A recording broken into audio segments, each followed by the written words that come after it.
we definitely will be smiling and taking pictures together. We will definitely announce the big news at the end of today for all of you. But for now, I wish you the very best and all the best of luck as you go on the journey of the final pitch of the EWC Nigeria. All the best. Celestine, I'm handing over back to you. Okay, thank you so much, Dr. Anifowose. So I would like to introduce our judges. Okay, I would like to start with Mrs. Hajia Aisha Abubakar, the chairperson, Gen Nigeria Advisory Board. Good morning, ma'am. It's good to have you on with us as well. Hello, ma'am. Good morning. Okay. I'm also going to call on Mr. Collins Onuegbu. He's the founder, Signal Alliance. He's also one of the judges as well. Mrs. Valiet Oyetunde, Head SME SunTrust Bank, Nigeria Limited. Mrs. Deton Abiolania, she's the head of Greek Business Banking, SunTrust Bank, Nigeria Limited as well. Mrs. Ifeoma Udo, founder of Shecluded Nigeria. And Mrs. Nena Ugu, alumni director of the Enterprise Development Center. So thank you all for making it this Friday morning. These are your judges for today's EWC 2025. Okay, I'm going to call on Wayne Smith, my able colleague, to introduce the participants for the pitching. So Wayne. All right, thank you very much, CJ. Thank you very much, all our participants, and congratulations on making it here thus far. So I'll just reiterate that you have 3 minutes each. You have 3 minutes to state your pitch. Just calm down, take it easy, don't be afraid. We're all here to listen to all your wonderful ideas, and we know that we'll be wowed by your presentation. So the first person we have here is Kehinde Ayonleye of Stuten. So if you're ready, just take it away. Thank you. Remember, 3 minutes is what you have. Is Kehinde here? I am here. All right. Okay, you have the floor. All the best. Good luck.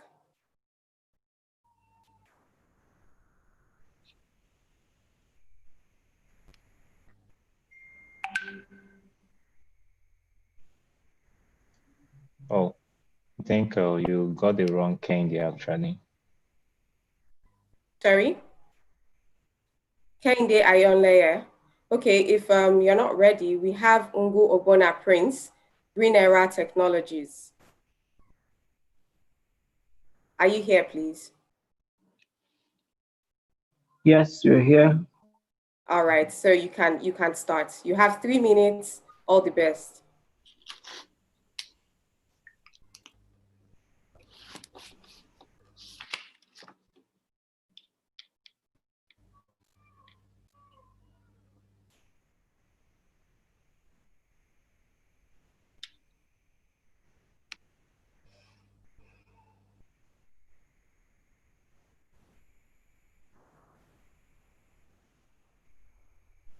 Hello, can Green Era hear me?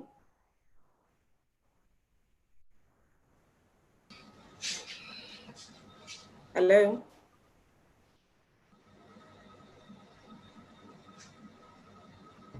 Wait, let's go to the entrepreneurs that are ready, please.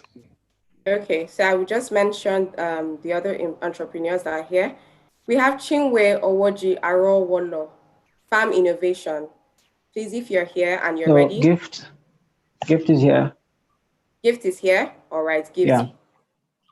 Please take it away. You have the floor. All right. Good day, everyone. My name is Gift Monike. I'm the co-founder and CEO of Green Era Technologies. And we finance solar projects using decentralized money. All right. Africa is the sunniest continent in the world, yet over 600 million people still lack access to electricity. We being the sunniest continent in the world makes us very viable for solar technology, but why do we still have low penetration of electricity? There are 3 bottlenecks to this. Electricity bills are increasing faster than inflation.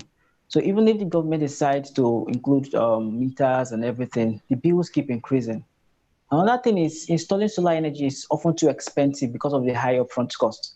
Like one of the women we met, who is a user currently, she complained of the high upfront cost of adopting solar technology. And another thing is viable solar projects are left unfunded.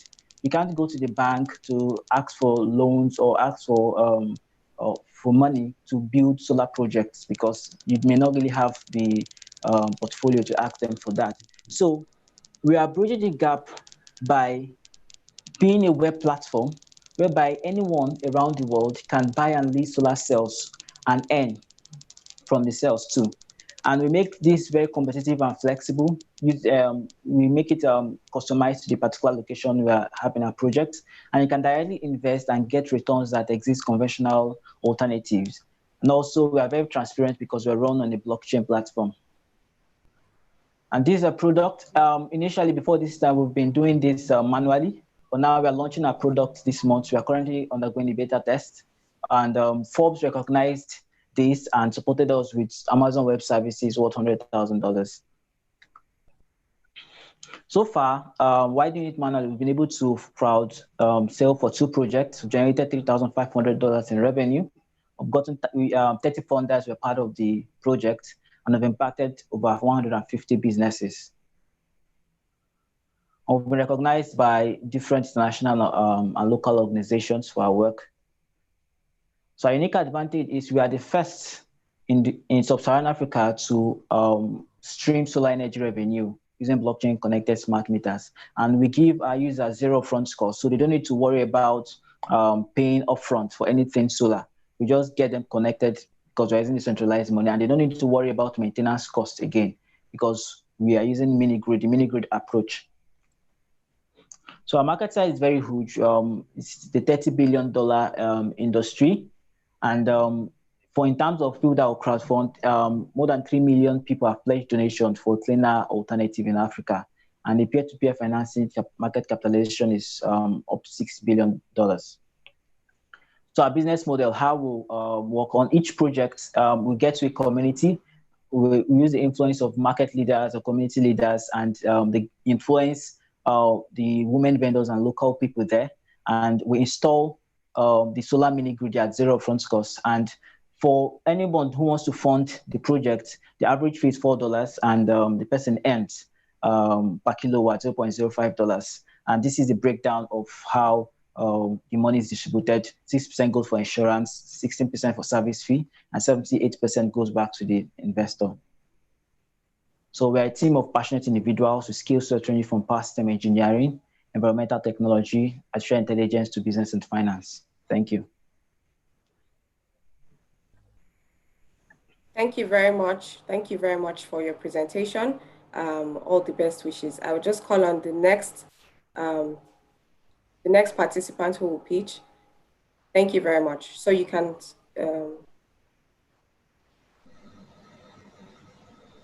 Okay, the next person we're calling on is John Godswill. Is John Godswill here? Okay. Yes, I'm here. Hello? All right. Hello? All right, please take it away. All the best. Remember, you have 3 minutes and your time starts immediately. Hello, everyone. You need to, sorry, John, you need to take feedback from the judges first before you move to the next person. Oh, my apologies. I'm just excited to see all the people featured. I do. So, John, you still have a few minutes. So the floor is open to the judges to please give their remarks before we move to the next person.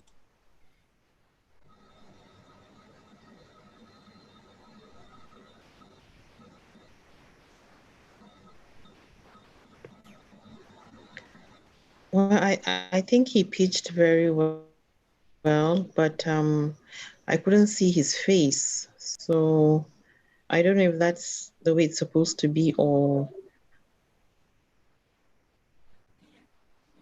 Please, everyone, yes, please, everyone that will be pitching, it's important that you please open your camera so that we see your face, please.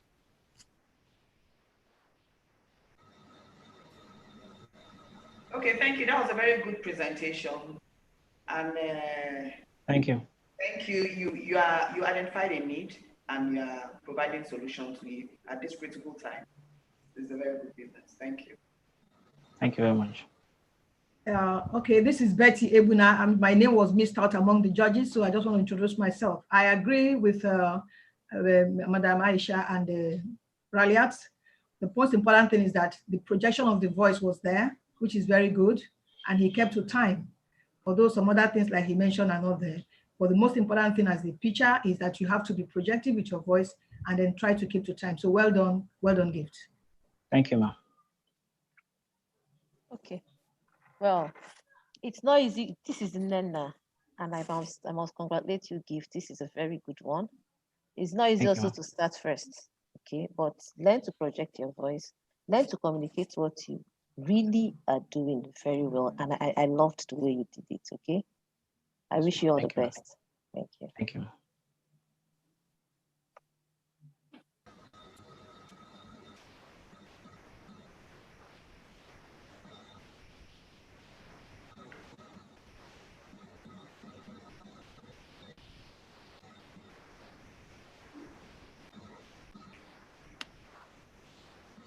Hello. Wait a minute. But my feedback to the gentleman that just pitched is how will the products get to the subscribers? All right. So okay. What we actually do is we eliminate the issue of them having the solar systems themselves. So we install a solar generating station at a particular location given to us by the community that will transmit electricity using power lines. So normally in Nigeria, according to the policy, if you don't transmit more than 1 megawatts, you don't need a license for that. So it's allowed. So we transmit electricity with power lines to those people. So what they just get is electricity.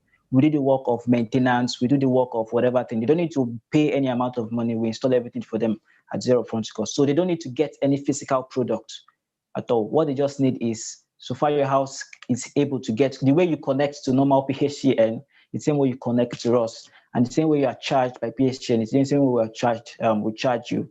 But the pricing is affordable than that, and also you don't need to pay any upfront cost to get connected. Thank you. Yeah, thank you very much. Let me follow up with what Tom said.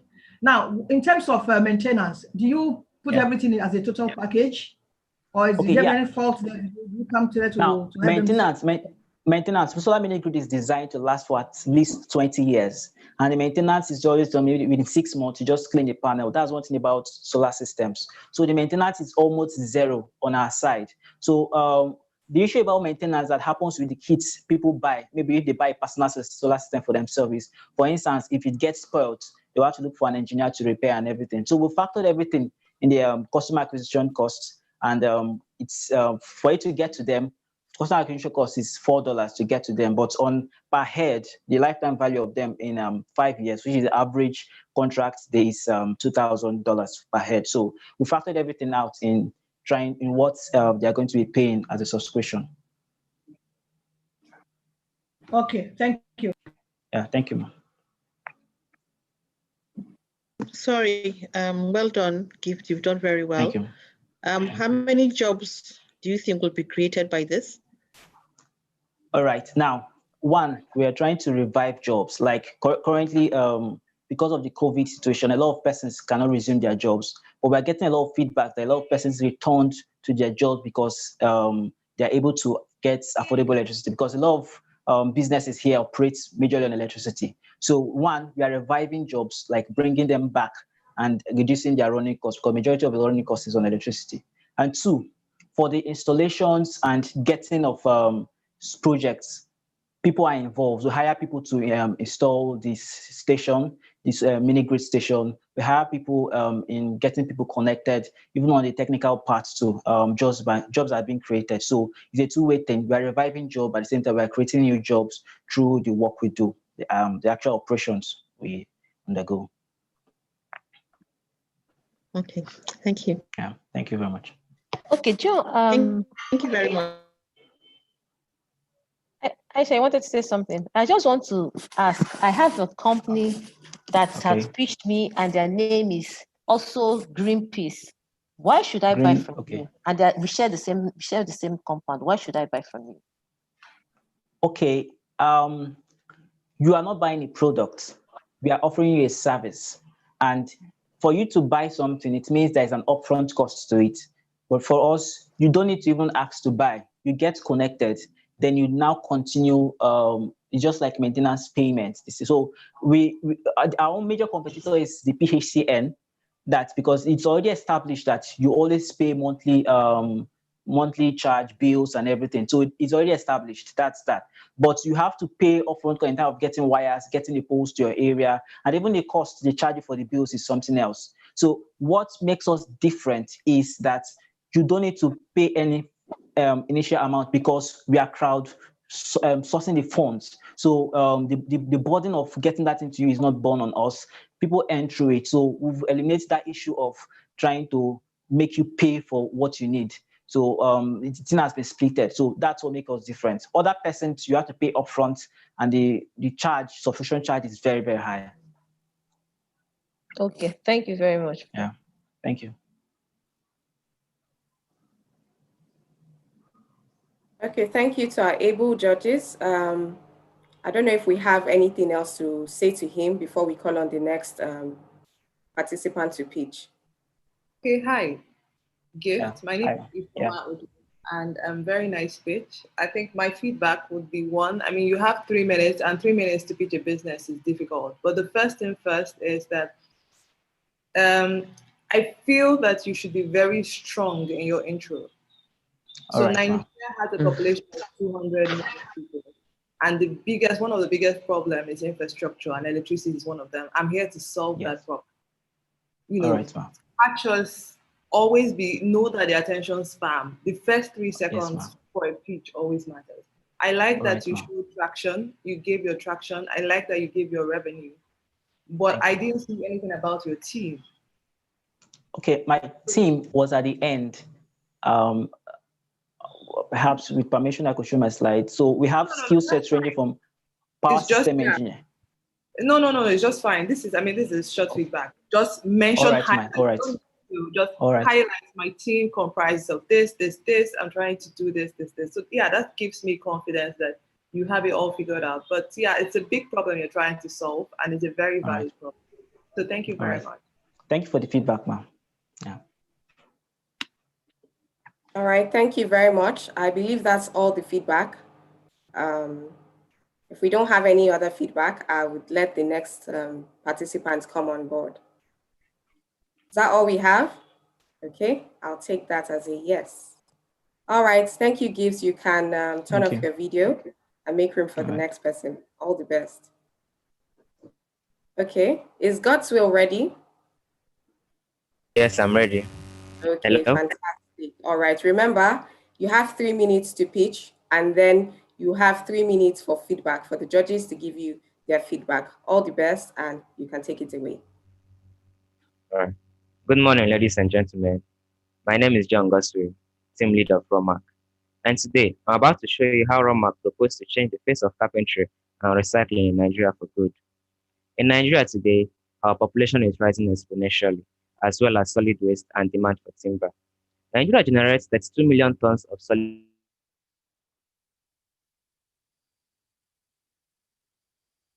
waste annually, of which 86% are plastics and not recycled. Therefore, city dwellers have no other option but to fall back to landfill and burning method of waste disposal.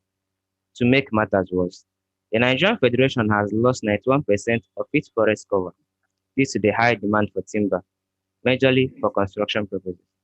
These twin challenges of adverse plastic pollution and rapid deforestation, if left unchecked, can lead to climate change and hardship for millions. At ROMAC, we address this problem of plastic pollution and deforestation by recycling plastic waste into eco-beams that can serve as suitable replacement for timber in the construction of outdoor decking, furniture making, and roofing. Our product is strong, durable, recyclable, has a variety of uses, and environment friendly. Our product is cheaper than timber and outlasts timber by 25 years. We make 20% profit from supplying our eco beam to carpenters and construction companies, and those who make diversified use of our product. According to Bank of Industry, the wood and furniture market contributes $513 million to the Nigerian GDP as of 2013, with a predictable growth of 5.2% annually. And we intend to capture 10% of this market by manufacturing eco beams that can serve as a suitable replacement for wood. 2. Setting up an organized market for carpenters, construction firms, and their clients to enable the ease of doing business. 3. Bridge the technological gap and provide technical training to promote production to international standards. We have designed a working model of our machine but lacks finance to commence production. Therefore, we require a sum of $10,000 to manufacture our machines locally and set up a network for carpenters, interior decorators, construction firms, and their clients. My team comprised of Joel Okeke, who is a material and metallurgical engineer in Futo, a software developer who will help in setting up the network for carpenters, construction firms, and interior decorators, and myself, who is an ecologist and a business strategist. And finally, a project manager by name Rejoice Okan. Finally, our aim, ladies and gentlemen, is to create a sustainable living standard for our generation and generations to come. Thank you. Thank you very much. Thank you, Godswill. And that was right on time, spot on. Thank you, and wishing you all the best. All right, it's over to our judges now. Okay. Well done, John. But let me just first tell you that it was so visible you were reading from something. You didn't, yes, yeah. I just need to give you didn't really show us that, that pitching skill, we didn't see it there. It's as if you're reading from a book, and that really puts me off. Okay? So, but well done. That's what I can say. When you're preparing for a pitch, it's like you're speaking through it. Even if you're looking at anything, it shouldn't be so visible that you're reading a document when you're meant to pitch the competition. Okay? Thank you.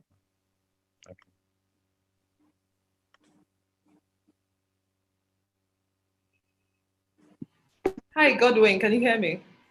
Yes, I can hear you. So I still don't know what your startup do. And if you finish the 3-minute speech and a judge says, I still don't know what your startup do, then it means that you've not been able to communicate clearly. And in 2020 is a problem because people don't invest. If you're looking for your seed investor, it's not investing in your product per se, they're investing in you. So if you are passionate about this and you're an entrepreneur about this, you might not be very fluent in talking, but let it come from your heart. Okay. Do you get what I mean? Like, I missed that part. I missed what you were about. You gave me too much details, technical details that would not make me decide on if I wanted to drop money or not. Do you get? Okay. So tell me, what do you do? Okay. What problem are you trying to? Okay, we are trying to solve the problem of plastic pollution and rapid deforestation in Nigeria. Okay. That is the major problem we solve. By recycling plastic waste into eco beams that can replace timber in the construction sector. Oh, okay. So like it's supposed to be like an eco-friendly materials for creating furniture. Exactly. You see, that is the pitch. I'm trying to, I'm trying to preserve the environment by manufacturing like locally made alternative to homeware for very nice stuff. And two, I didn't see a slide. A slide will have helped you. 4 or 3 bullet points, just, yeah, it will have made your work easier. It like made me read from the slide. I didn't need to ask you. So yeah, just pay attention to that next time. But yeah, I feel that what you're doing is also good. I also feel that you should also know what you're trying to solve because you're trying to create alternative materials to actually build something that we use every day. Exactly. So that is your pitch. So yeah, just fine. Thank you very much. Okay, thanks. Okay, All well right, done. thank you very much. We have Yes, 1 minute. thank you very much. Feedback. Okay, Hope really hit it on the nail, and I'm happy that he was able to bring that out for you. You know that this market, I would not say it's saturated, we still need people to be there. But again, this slide would have helped you if you had been able to identify what is your own niche there. How are you trying to compete with others who are already there? What exactly do you have? What is your USP here? Okay, our product is eco-friendly and our product is cheaper and it's durable. It can outlast wood by 25 years. The normal conventional wood cannot withstand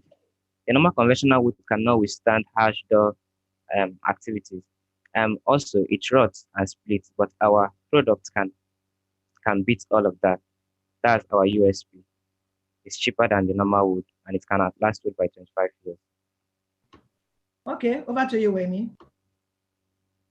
All right, thank you very much. Time is up, and I don't know if we can take one last feedback for him. If anybody wants to speak, please go ahead, Maya. I see you've unmuted yourself. Yes, I just wanted to align myself with the other comments that have been made. I think he has a really good product, but the fact that he was reading it didn't come from his heart, and when you own something and you believe that you can sell it to the world, then, the passion should have been there. There was no passion. And for me, passion is one of the drivers of any entrepreneurship product you're trying to sell. And secondly, yes, it was lost. The facts and figures were needed because it's an area where there isn't enough information. So that was good to guide our thinking, but then we lost the product in the process of all of that. So again, I think it's something you need to watch out for and be able to be very clear and specific in what it is that you're trying to sell. But you did very well. And I think I like your product. So better luck next time. Thank you. Thank you very much, Ma, for sharing that. I'm so jealous of the next set of people that will pitch. Please take on all this feedback that you've received, and I hope that you use it in your pitch. Okay, so thank you, Godswill. You can stop sharing now. Do we have Silva Chizoba ready of Onuegbu, Nigeria? If you're here, just unmute yourself and speak. If not, I'll move to the next person. Okay. I'm here. Thank you very much. Good morning. All right. All right. Remember, you have 3 minutes and your time starts now.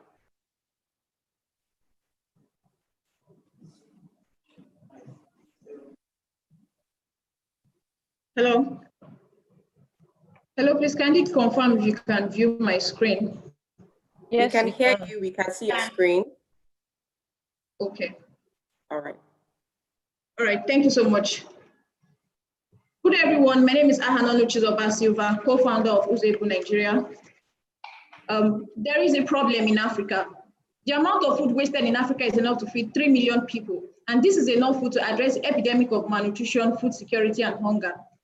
Owing to this challenge, farmers lose billions of dollars yearly, and this discourages youth from venturing into agribusiness. Solving this problem is why we created Onuegbu.com.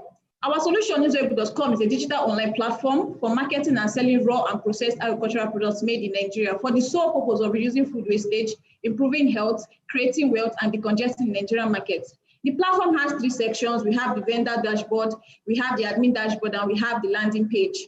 There are 2 ways of shopping from our platform. The first method is indicated as seen on our screen from step 1 to 5. The second method is by contacting the vendors and negotiating price before making payment. During the modeling phase of our platform, we conducted a survey in order to be able to get our market segment, and we discovered that 77% of our target market do not have much time to go for grocery shopping in markets, supermarket, and the likes, while 66% finds grocery shopping in the market and supermarket stressful, and 96% eats locally grown Nigerian products. Our total available market is 170 million people. Our serviceable market is 51 million people, and our share of market is 7 million plus people. We take 5% on each commission made on our on each transaction made on our platform. $38 and $2 million is our estimated annual sales and annual commission. Our projected expenditure will be mostly on adverts and administrative costs. And during our market segments, our attractive segments that we discovered, our bankers, students, private sectors, and our vendors are farmers, smallholder farmers, input suppliers, processors, and our partners are rice factories, maize factories, fall factories, and of course, we have the grocery stores. We are aware of our competitors such as supermarket and some e-platforms that also sell agricultural produce, but we've created a niche for ourselves by offering online grocery shopping, which is user-friendly and has verified vendors, and it provides convenience and reduces stress while shopping. Presently, most of our potential vendors are situated in the southeast part of Nigeria, and that is where our headquarters is being situated. And we plan to have at least one offline stores in each state in Nigeria. Each of these stores is estimated to cost $20,000. And in the long run, we intend to expand this model into other African countries, meet our management team, and of course, our advisory team. Thank you for your audience. Thank you very much. Right on time. So I would hand over to our jurors now to give their feedback. Thank you. Okay, thank you. Can I just ask a question? Hi. Okay, yes, Mr. you can, sir. All right, please. I'm just wondering. Do you have customers aside today? Yes, we have customers, sir. Can you give me an indication of the size of your customer base right now? For now, we have over 100 plus customers because we are still at the starting phase. And based on one of my work experience, which is working with the International Institute of Tropical Agriculture, I was privileged to work with some farmers. And during the modeling phase of this project, I interacted with them and we got their interest in our project. So those were the first point of. So what are your customers? These customers, what are they? Can you give me an indication of where they're spread in the country? Are they in Lagos? Are they in Kano? Some are in Owerri and some are in Enugu State. But and then where do the products? Where are the platform? Where are the products? You have different. It's a platform, so you have different. Where do you get the farmers that are on your platform? Where are they from? Okay, first of all, before you become a vendor on our platform, before we can publish your product on our platform, we verify you. We visit your physical location where you are, your farm. I know. I'm just so where are those farms? Just give me where are the farms? Okay, are they nowhere? We have XGM's farm. He sells seed. He's located where is he located? Where is he located? He's located in Agbala in Imo State. Then we have Comrade Farm. He sells fish to fish. He sells fish. No, it's okay. It's okay. I just wanted to get some data. That's all. I'm okay. Thanks. Okay, sir. Okay, may I go, Wayne? Yes, ma'am. Okay, Chizoba, thank you very much. Please, what is the meaning of Onuegbu, the name of your business?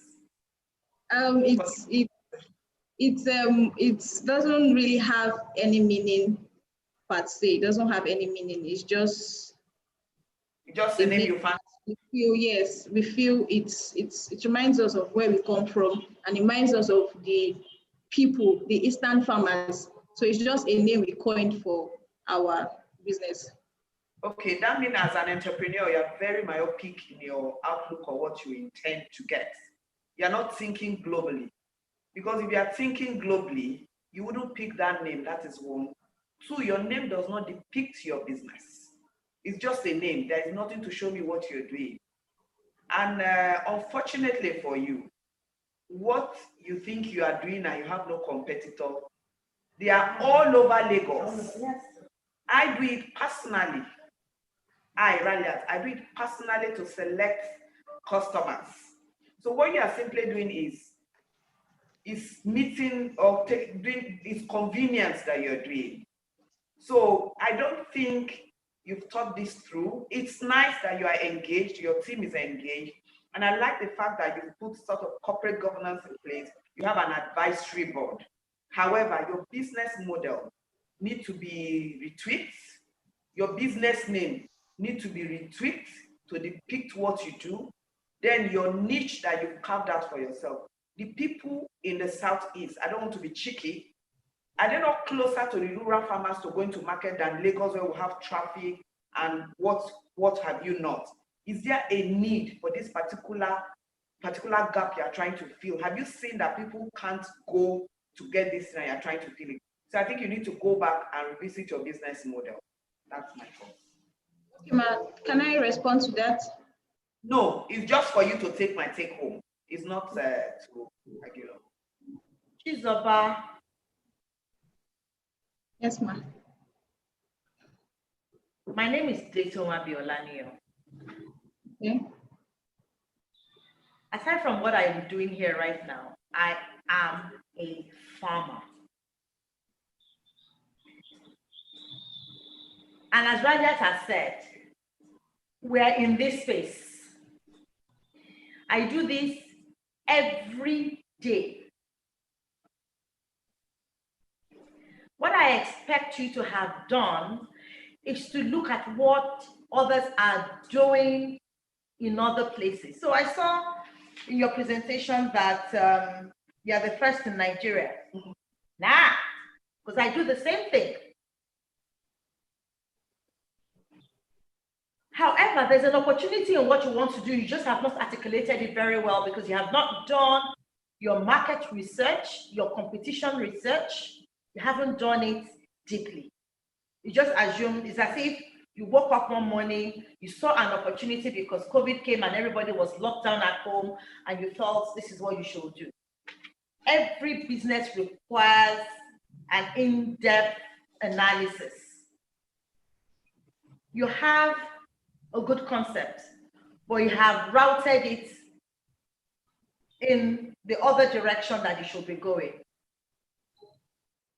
I have a niche market, and my niche market was further strategized into a location. So you have a market already in Enugu. What I thought you should be doing is aggregating bulk to bulk. So you'll be doing B2B, not B2C. You actually have no business with seed companies if you're going to be doing B2C. So are you doing urban, or are you doing peri-urban, or are you doing farm gate to food processing companies? Where you are in your location, if you tell us that you want to help farmers aggregate and have access to the bulk market, for instance, we want to help them have access to the stores in Enugu or in Owerri, I could look at that. If you say you want to help them have access to people like Tiger Foods, that's constantly, and Tiger Foods is in Owerri, right? And you want them to have access to Tiger Foods, or help them have access to a company that needs their product. It could work. You need to go back, sit with your advisors, and break the agribusiness market, especially the food chain and the value chain. You need to break it down and find a niche for yourself. Agribusiness is just like oil and gas. It's so huge. So it's like you're taking different models, put them together to present. It won't work that way. I can go on, but I hope you take this feedback. Thank you. All right, thank you very much, Ma, for your feedback. I'm afraid we won't have enough time to take on more feedback, and we'll just move to the next person pitching. All right, so thank you, Chizoba. Thank you, Ma. I'm calling on the next person we're hearing from, Okoro Prince Anthony of BBQ Limited. Are you here? Yes, I'm here. Okay, fantastic. Take it away. Remember, you have just 3 minutes for your presentation and 3 minutes for feedback. All right, all the best. Thank you. Okay, thank you very much.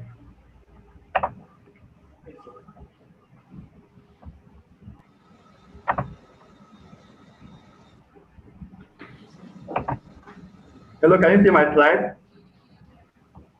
Yes, we can. Okay, I'm Okoro Prince Anthony, co-founder of BBQ Limited.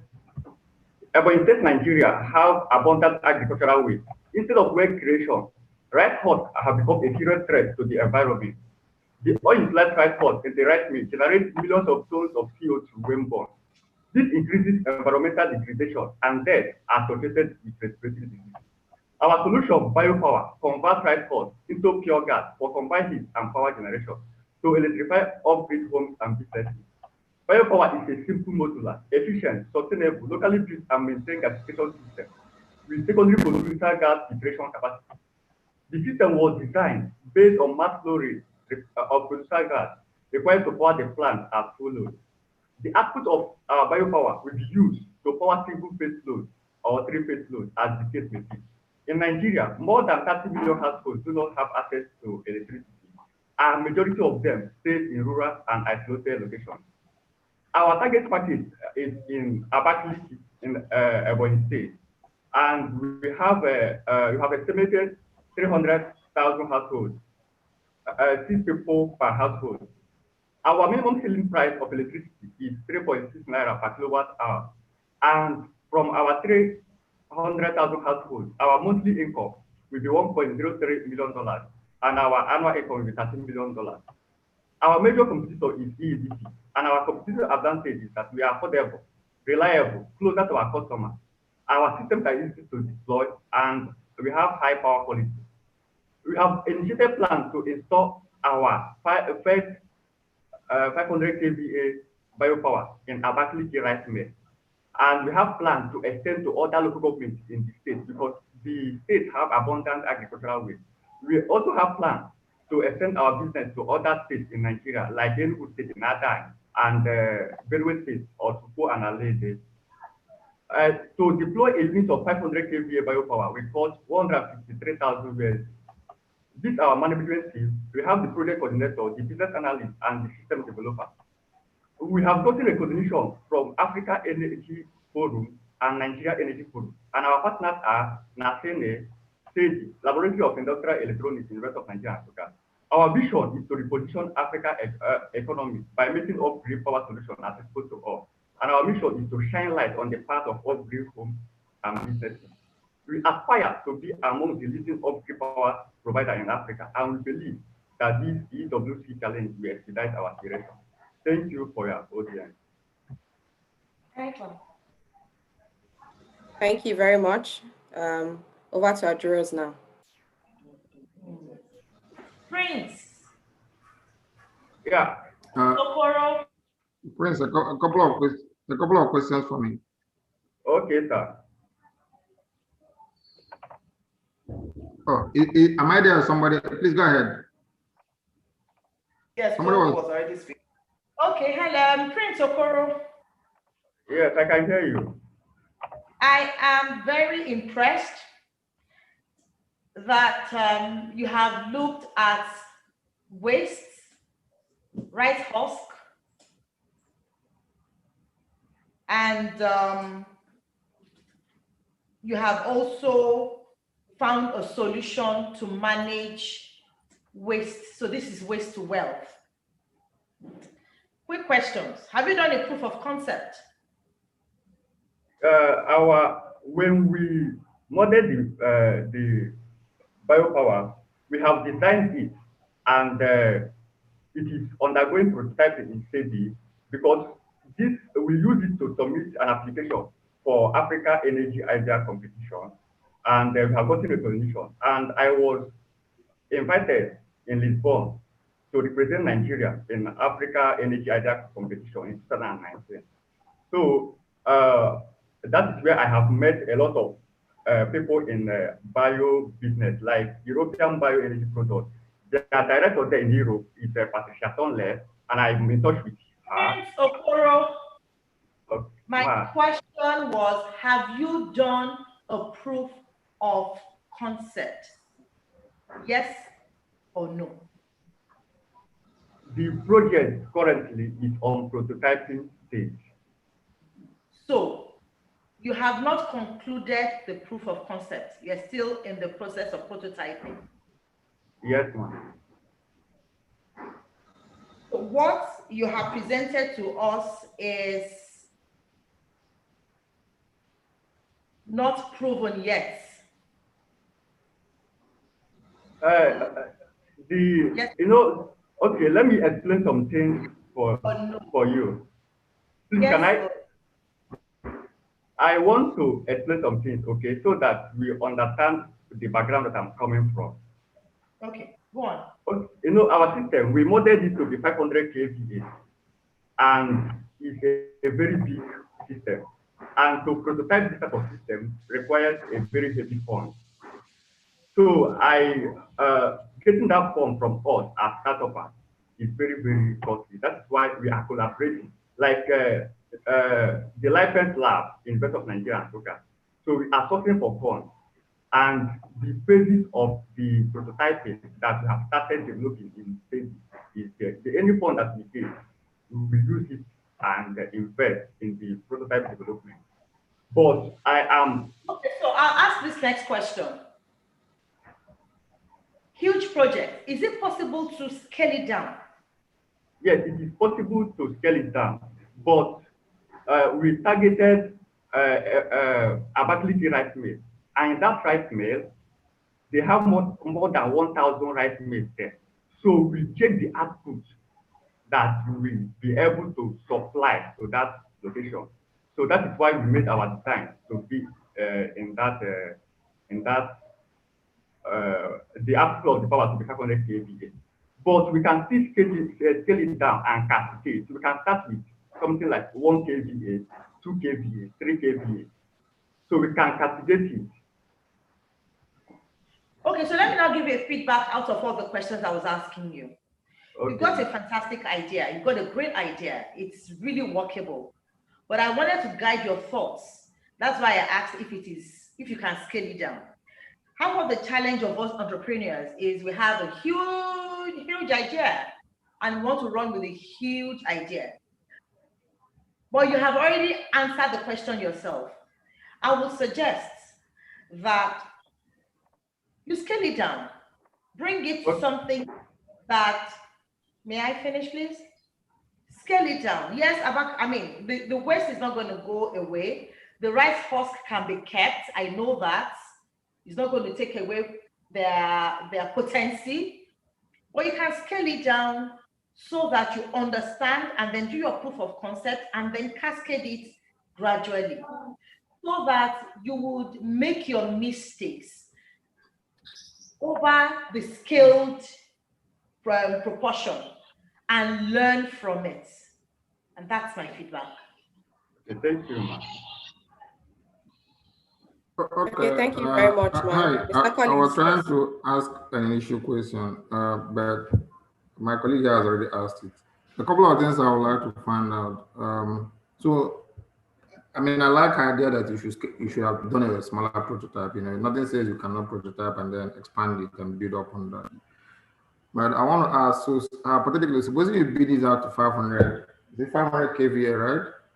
Yeah. I want to know the relationship between the husk that provides that is your raw material, right, and the size of your generation. So supposing you build 500 kVA and you don't have enough husk to power the plant, right? Yes, sir. Yes, because if I'm going to consume this as a household, I don't want to wait and you tell me that there's no power because your husk has finished and we should wait for more rice to come up.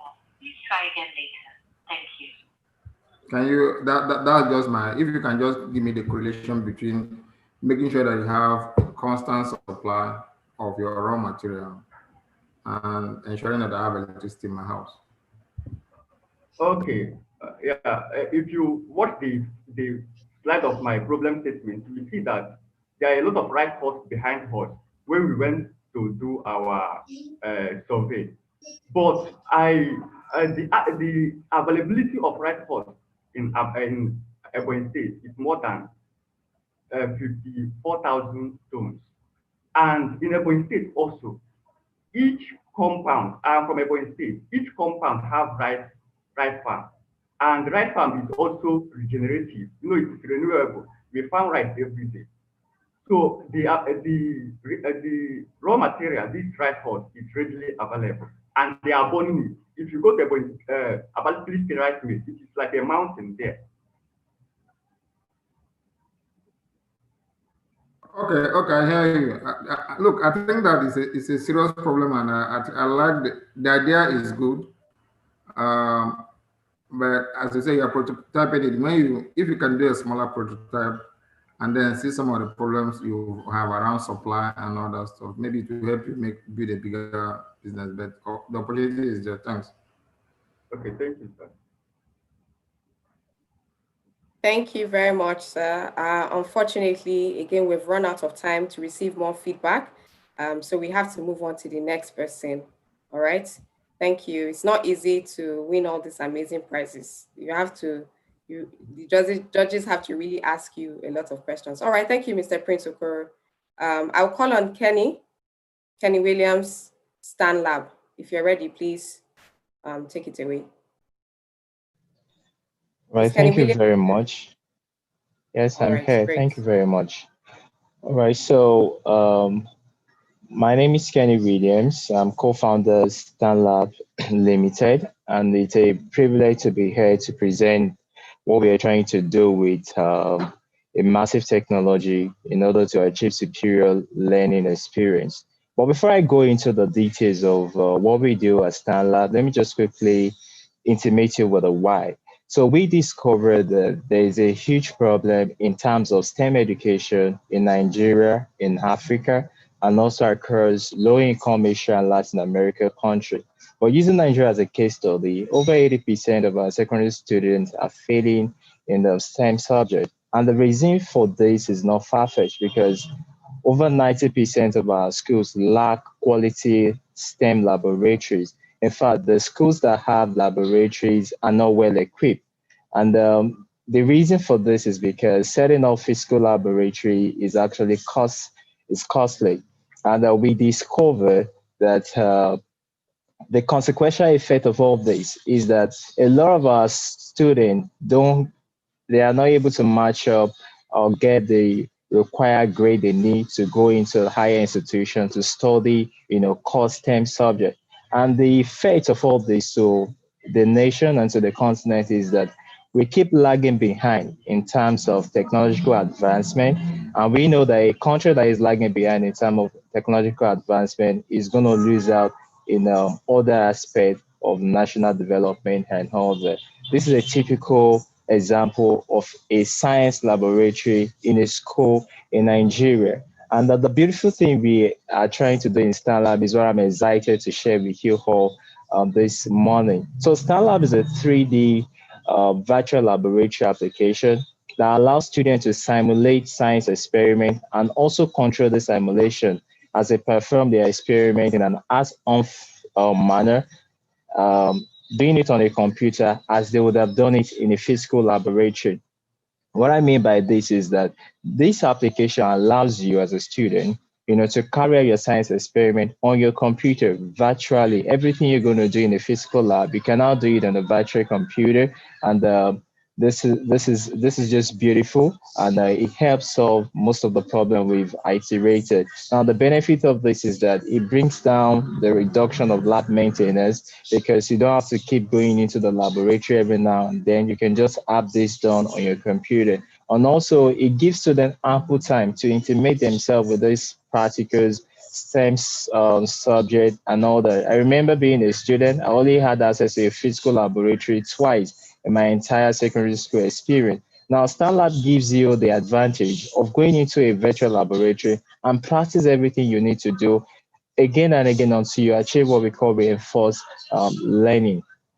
And now moving forward, having done our market analysis, Kenny, market survey, and all that. Sorry, your time is up. So sorry. Your time is up. All right. Oh, amazing. So what's our viewers now? Hi, Kenny. I actually, my name is Ifeoma Odo. So, I mean, when you were it, I knew that your time was going to run over. And yeah, the problem can be short. STEM is a big problem in Nigeria. The problem, you can see it everywhere. No road, no manufacturing, blah, blah, blah. My name is Kenny. I'm here to solve this problem. We StanLab. So in terms of your product, I know I was in the UK African Summit and I saw the guy that opened the floor was able to manufacture science lab equipment like you, but because the problem with funding a laboratory, like a bag one, So it made it that schools in the rural areas were able to have access to mobile, just think of a mobile laboratory. In terms of virtual laboratory, I know that the way the generation is going, everybody is going VR and stuff. But I still am a bit biased because I feel that one problem that we have in Nigerian university that we know too much theory and not practical. So I can imagine mixing hydrogen peroxide and trying to create hydrogen peroxide in the lab, or trying to create nitrogen hydroxide in the lab, and knowing that gas is supposed to come out or this is supposed to come out, and just doing it virtually. So it's still something you have to think about and just look around the world and see how they are responding to it. If they are coming up with a product like this, and if they are not, why? Because there is a reason why for science, there is a limit to how you can visualize it. Am I making sense? So it's just something you have to look and say, how have they been able to, this is a big problem. I liked the way they solved it there with, sizable handbag laboratories. It was innovative. I mean, the guy gave TED Talks and stuff. But this is, I know virtual reality is in, but in terms of this, you just have to think about it. So that's just my feedback. Thank you very much. Thank you very much for the feedback. Thank you very much. Thank you very much. We'll move on to our next juror. We have 1 minute left for feedback. So do you have a product right now? Where is this product? I think you spent so much time on your presentation. You didn't tell us where is the product? Who are your team members? Is it a full-time job or something you're just thinking about? All right, so we have an MVP ready, and if my screen is still up, this is a demo of what the MVP looks like. And the beautiful thing about StanLab is that we have a team of science developers, team of business developers who have come together to ensure that this comes to reality. I'm sorry, getting traction already. We have secure partnership with different organizations like British Council, HP, to distribute these across Africa. So answer your question, we have an MVP ready. We have, we do this, we are fully involved in this full time. Yeah. Have you received any funding? Sir? Have you received any funding? Yeah, so the beautiful thing about StanLab is that last year we received a grant fund from British Council to come up with the MVP. That's £10,000. Yeah. Okay, so that pays everybody's salary. Come again, I can't hear you clearly. No, don't worry, I'm okay. Thanks. All right, thank you very much. All right, thank you. Thank you very much. Thank you, Kenny Williams. We'll move on to the next person. Is Sukmama Akwanusong here? I'm sorry if I've murdered your name. Please, if you're here, you can take it away. Is Sukmama here? Yes, I'm here. I'm ready. I'm good. All right. Okay. Remember, you have 3 minutes and 3 minutes for feedback. All right. You can share your slides if you want. All right. So your time starts now. Good day, everyone. Panel of judges, my fellow presenters, and the audience. My name is Sukmama Akwanusong, and I'm so excited to be presenting my startup idea to the EWC 2020.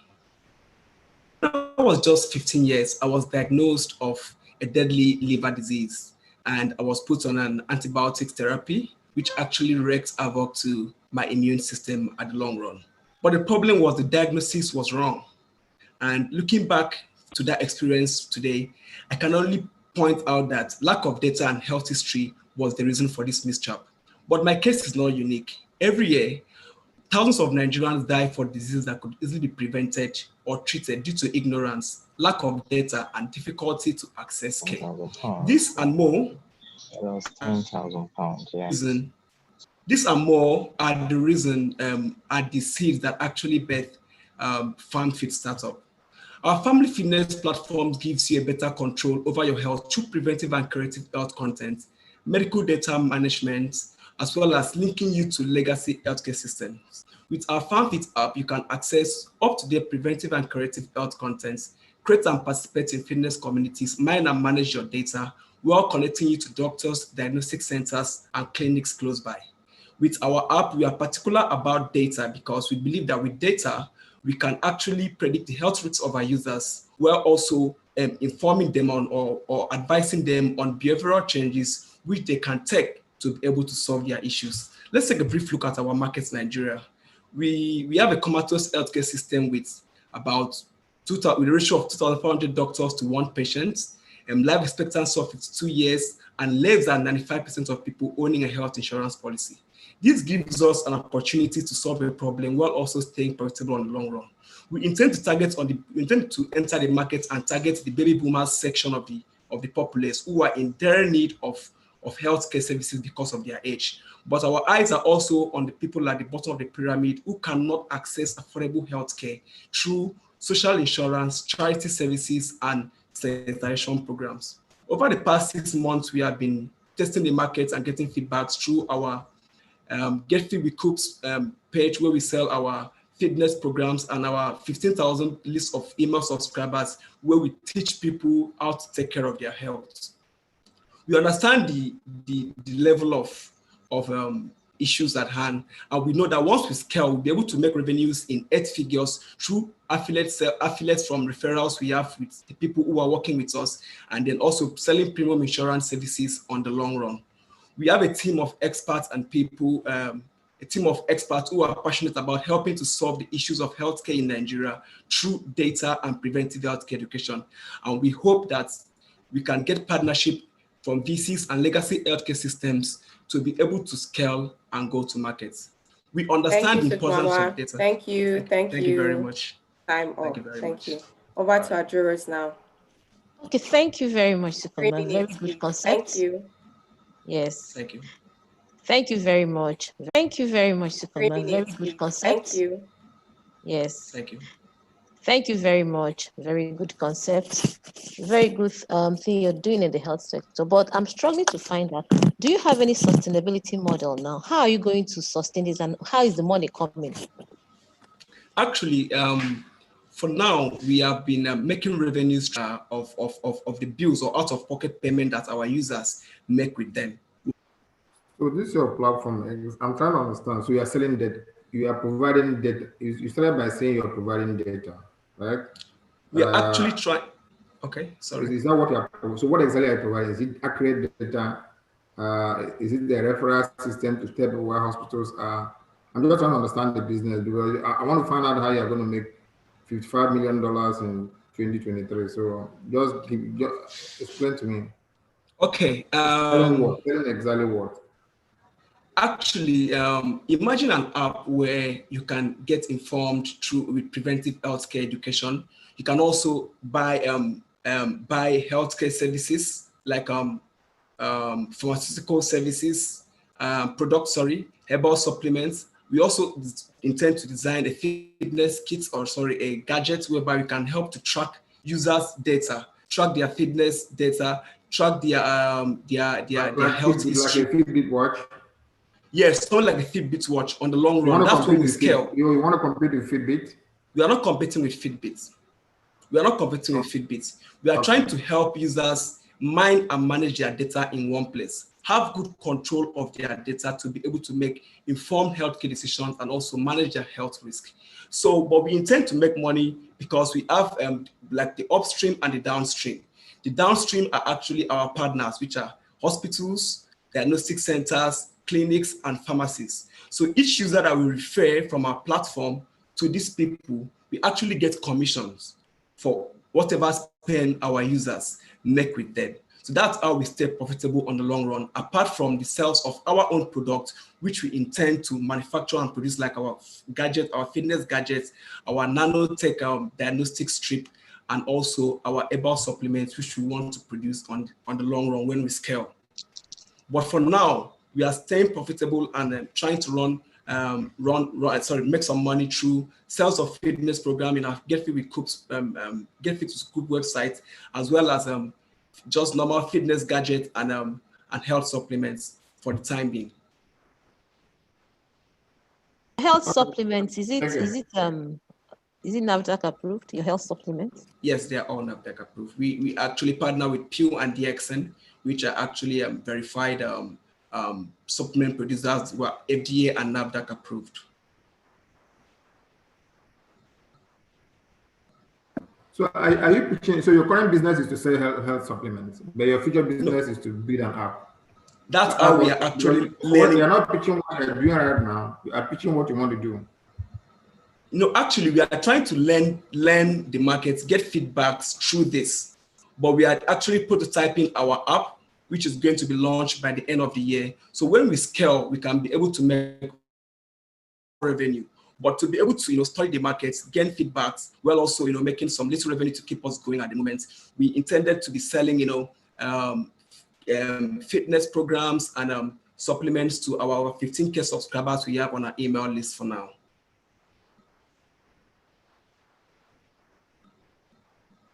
Thank you. All right, thank you very much. I'm afraid that's all the questions we can take for now, and we'll move on to the next person. Is Kende Ayonleye here now? Kende, are you here? If you're here, please unmute yourself. If not, we'll go to the next person. Okay? All right. Is Chinwe from Farm Innovation here? Okay. Folakesh Sholaja. Yes, I am.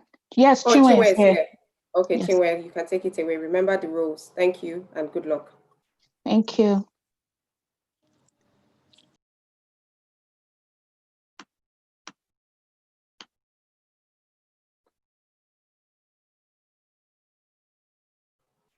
Chinwe, your time is counting. Are you ready?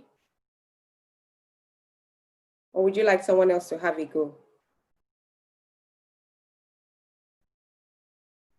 Okay, it appears Chinwe is having a bit of technical. Okay, you're ready. Are you ready? Yes, if you can see my screen, I'm ready. Thank you. Your time starts now. Okay. Good morning, judges. My name is Chichi Eriobu. I'm the co-founder of Farm Innovation Nigeria Limited. In Nigeria, the current ratio of extension workers to farmers is 1:5,000 as opposed to 1:800 as recommended by the FAO. What this means is that a significant number of smallholder farmers in Nigeria do not have access to agricultural extension services. But the most vulnerable population are the women smallholder farmers who have to contend with cultural barriers to access extension services. They are forced to rely on the help of a male member of their household to attend these meetings on their behalf and then step down the information down to them. This results in loss of vital information during the step down process. Another group, that is also vulnerable are farmers living with disabilities, because they would have to travel some distance to attend, workshops organized by extension services assigned to their communities. And in most cases, it's quite difficult for them to do so. What this means is that Nigerian smallholder farmers have poor access to markets and they continue to face decreasing farmer productivity. Our flagship product, Farm Aid, is a digitized agricultural extension solution that's trying to solve this challenge by providing a cost-effective way for farmers to access the market and also access all the market actors in the ecosystem.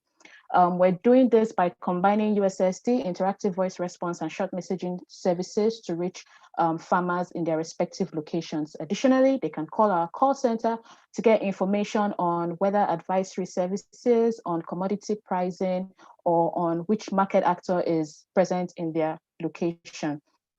Our value proposition is the fact that we provide real-time actionable information to farmers in their local dialect, and we're able to do this through a strategic partnership with the National Agriculture Extension Research Liaison Service. And our business model is B2B and B2C, but government agencies and non-governmental organizations can leverage our platform to reach farmers in remote areas at just the push of a button.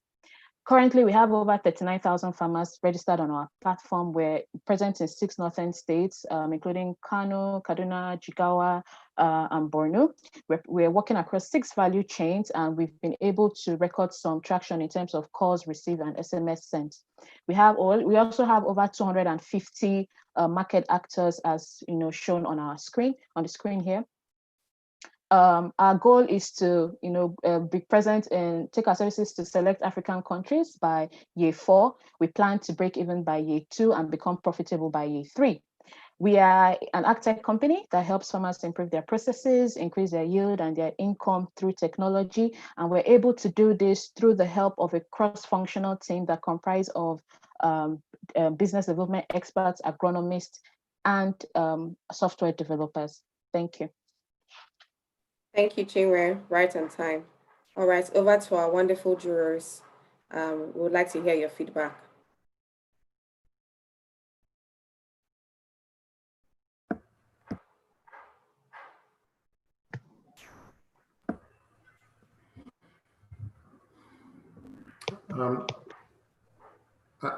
Sorry.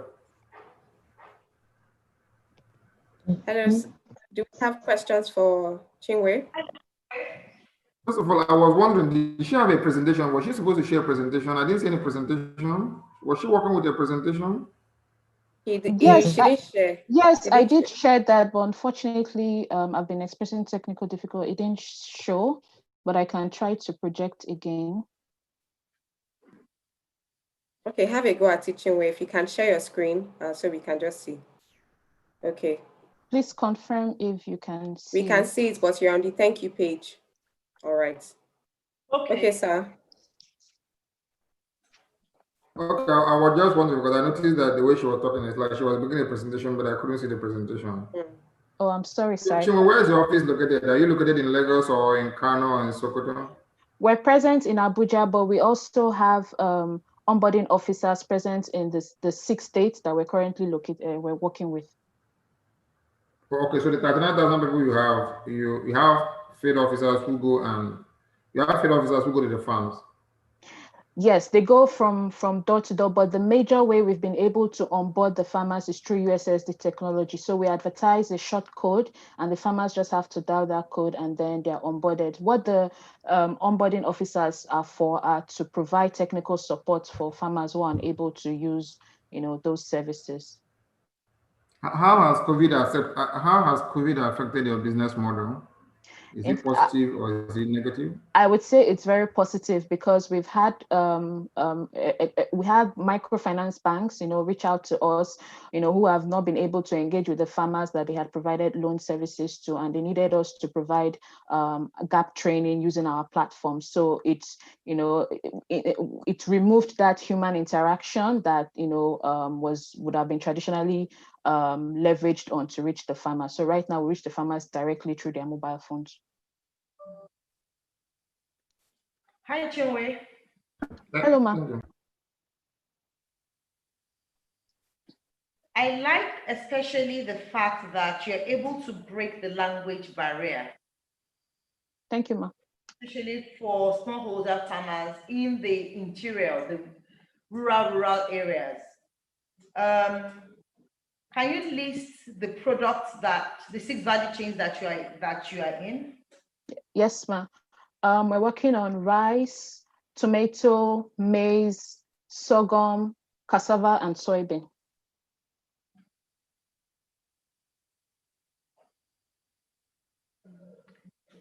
So your USSD, what's the code? So it's right now we're currently changing it, but previously it was *8001#, and that was because of some new regulation that came up sometime last month with who was responsible for accepting, whether it was the bank or the telecommunication company that was responsible for accepting. So we're in the process of moving to a new service provider. So does that mean that your *8001# is not working right now? No, as at last 2 weeks, we stopped it. And aside from that, it's also quite expensive to use USSD to onboard farmers for this reason, because it's very, very fast. So we have over over 5,000 farmers onboard themselves in 48 hours. That translates to millions in cost for us. So we also had to, that's also part of the reason we switched it up, because we wanted to also get a cheaper subscriber and then a cheaper service provider. And then we wanted to be sure of what the regulations were for USSD codes as well. So that is an operational challenge. That's an operational challenge, yes, ma'am. The operational risk. So in the last 2 weeks, how have you mitigated that? So we have stopped onboarding farmers because, like I said, it's very cost. Our last invoice was over 1.4 million naira, so we had to stop that. So right now we're servicing the farmers that we have currently, and if aside from that, farmers can call the call center directly and express interest if they want to be onboarded, and then we do that manually from the back end.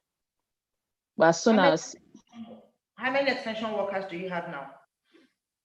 So we have we call them onboarding officers because we have 1 in each state, so that's 6.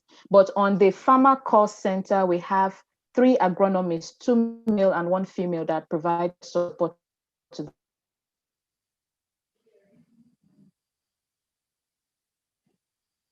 Your network is off.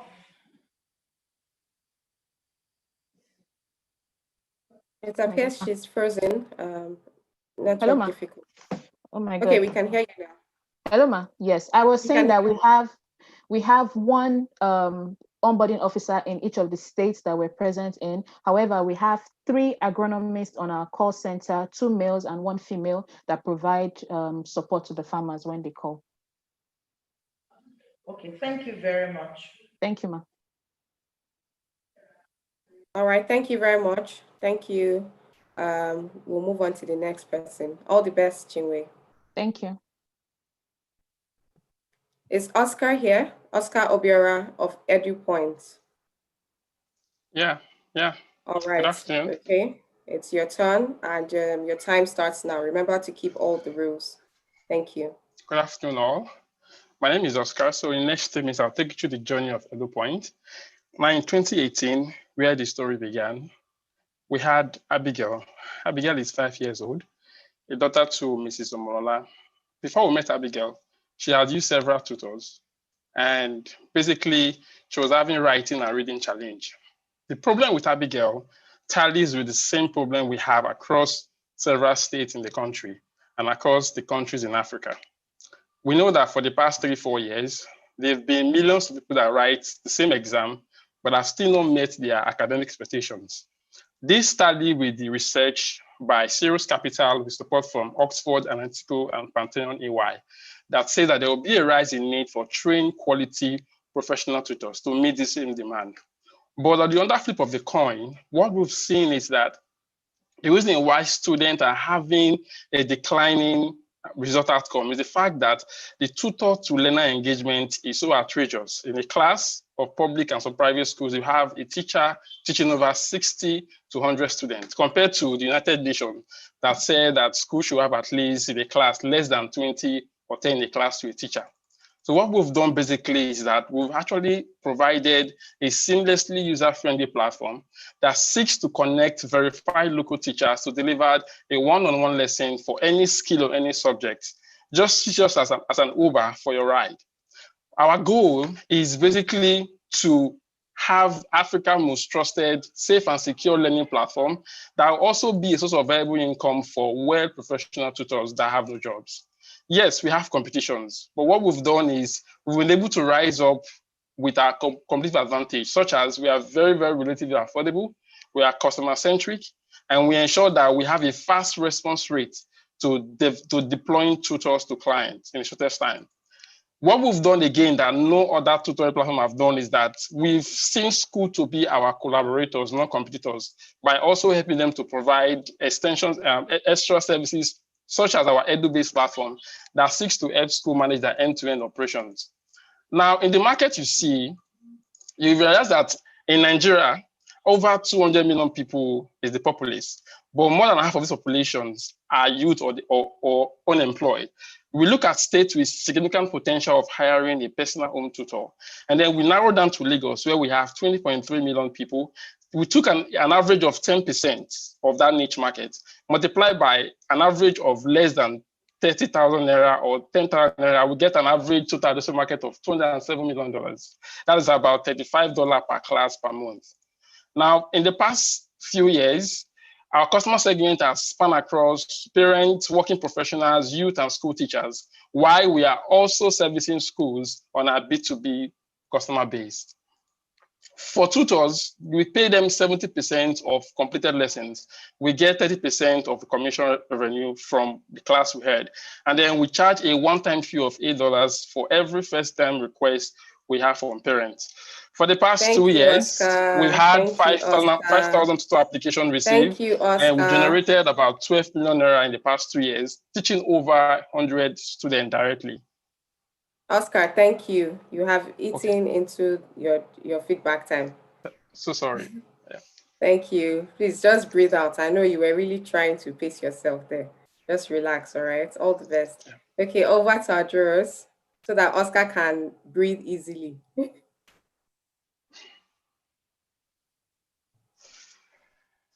we have questions for Oscar? Feedback? Madam Betty? Madam Aisha.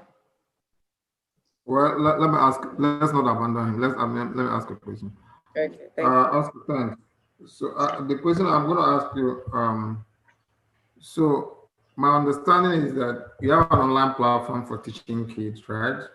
Yes, so sir. you deliver your lectures online, yes or no? You just deliver it online, yes. Right? Yes. Before now. So there's no, Before now, the focus has been offline because of the tutor-to-learner engagement. But due to COVID-19, most of our parents now are getting used to the normal norm, which is the online classes. So I can tell you for sure that 90% of our classes are online. So COVID-19 was a very big boom for us, actually. Exactly. So there's something we're doing. Give me an indication of, Oscar, sorry, I think, give me an indication of how much boost you got because of COVID-19. Let me know whether your business is scaling. Good, thank you. So before now, a lot of parents have challenge with hiring tutors due to the security and safety deficiency in the country. But now schools are closed, but learning must continue, right? So parents are looking. I'm asking you to give me numbers. Look, numbers. We are explaining to me what I've already talked about. Don't explain to me. Show me the numbers that COVID-19 has boosted you from. This is where you were in 6 months. This is now where you are because of COVID-19. Okay, in the short of COVID-19, we had additional over 100 additional clients within the space of 4 months, an average of more than 20 clients per month. So initially before, we struggled to get clients in terms of 20 in a month, but due to the fact that schools are shut down, parents need their kids to learn. So there was a surge in terms of students still want to learn online, kids still have to go to school, and then parents resort to start using services that offer the personalized tailored service for their kids, which is why the period of 4 to 5 months. 20 to 25 is sorry. It's 20 to 25. Okay, sorry if I can quickly ask. Okay. No, please go ahead. I want to ask, is there a kind of screening put in place, both for the curriculum as well as the teachers who are teaching online? Yes, ma'am. There is a screening. There's a screening pattern. So before a tutor is being deployed to a home, the tutor gets to apply on our platform. And then our tutor vetting team will do the whole vetting in terms of ensuring that the required certificate and the documentations are submitted. Now, tutors are required to submit not just only the certificate, but also some information such as guarantor, and also we will now do an online test for them to test their competency level. At that part, we will now waitlist them based on requests from parents. Initially, before COVID-19, where classes were usually offline, we will place the tutor based on the location, at least 10 minutes or 20 minutes close to the home. But now where technology is now used for scaling our efforts, tutors can teach anywhere, anytime through the use of Zoom or Skype or Microsoft Teams. But before then, the tutor must verify that he can teach and have the required proficiency to actually take up that class. Let me just ask you a question, Oscar. Are they monitored while teaching? All right. Yes, we have what we call parent tracking feedback form, where we send to parents and also we send to tutors. We have a client relation team that ensures that at least twice a week or at least 3 times a week, based on the learner and tutor engagement time, the client relation team from the office would pass a call through to client to follow up on the performance of their kids based on the tutor to learner engagement. At the same time, we also get feedback from our tutors to ensure that they are also meeting the required KPI that have been assigned to each of the students. Okay, Oscar, let me just ask a final question. I mean, in line with what Mr. Onuegbu was asking you in terms of numbers, would you say that you have been able to employ more teachers? Because you said that the demand has increased. Would you say you've been able to employ more teachers to do that? How many percent of that, of the increase? How many percent? I think within the space of COVID-19, we've increased by 200%. Really? Yes, because of the demand. So especially when there was a call for WAEC, we noticed that schools were not open, and then a lot of parents have challenges with the classroom Zoom classes with their school, because often at times there's always distraction. So parents often seek for the personalized training, which the learner to tutor engagement is always high and efficient. And so we keep getting calls. We reduce our marketing expenses, but yet we still get requests almost every week in terms of the classes for the kids. Now that schools are getting back to normal, gradually, how do you think you want to sustain the number of teachers that you have now on board?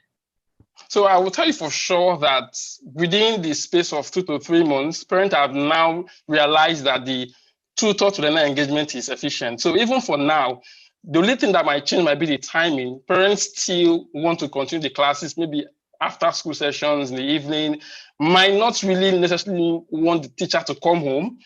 Can be done online. So I think the challenge we have as a business was that COVID-19 sped up the rate of online learning adoption for us, because before now, we were struggling with scaling our platform across Lagos and other locations, because you need to have tutors designed at those locations.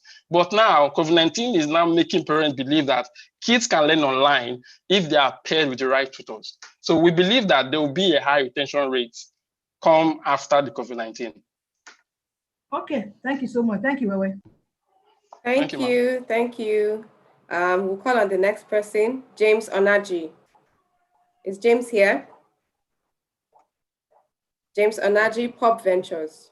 Yeah, James is here. Okay, James, I can see your name, but your mic is turned on, but I can't hear you. Can you hear me now? Yes, but it's a little faint. Okay, can you hear me better now? Hello? It's still faint. Okay, let me. Hello, can you hear me? Yes, it's much better.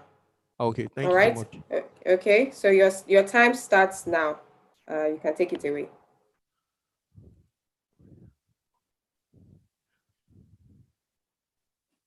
Hello. Hello, can you hear me? We can hear you. Okay, hello. We can hear you, James. Good morning, everyone. Thank you for the opportunity. My name is James Onaji. I'm the CEO for Pop Ventures. Plastic pollution is a problem faced in Nigeria that also affects other parts of the world. Every day, about 60 million pure water sachets are consumed daily in Nigeria, and about 69.6% of that amount are improperly disposed, which ends up in our landfills, gutters, and waterways. This leads to flooding, air pollution by burning, and global warming on a larger scale. And even when properly disposed, it still poses a threat to the environment, which is why our company is focused on upcycling wastewater bags, popularly known as pure water sachets, to shoe polish. Shoe polish solves this problem as the wastewater sachet is converted to wax to replace the conveniently used petroleum wax, which is a major ingredient in shoe polish production. Our competitive advantage is in our unique profit margin for retailers, major distributors, and also our shoe polish is packed with a natural ingredient that helps the shoe last longer and shines better. Our production process is safe and very eco-friendly. For impact, we aim to become the first and biggest Nigerian shoe polish company, and by the end of 2021, we want to upcycle over 5.4 tons of plastic waste and save our atmosphere of over 32.4 tons of CO2 in emission. Our opportunity for success is strongly backed by our ability to innovate and find new ways to address target markets, making profit, and also the Local Content Act that strongly favors local businesses over foreign counterparts. The available market for our shoe polish is valued at $97 million with a current service market of over $47.4 million. And our target addressable market is at $3.07 million. Our growth strategy is in 3 phases, which takes place within a span of 34 months. We are currently pitching for a chance to fund our company to help us grow and expand, thereby enabling us to hit our targets. Our company comprises of 4 management staff, a CEO, the head of sales and marketing, a head of finance, and the head of operation. And currently we have 3 employed staff. Thank you so much.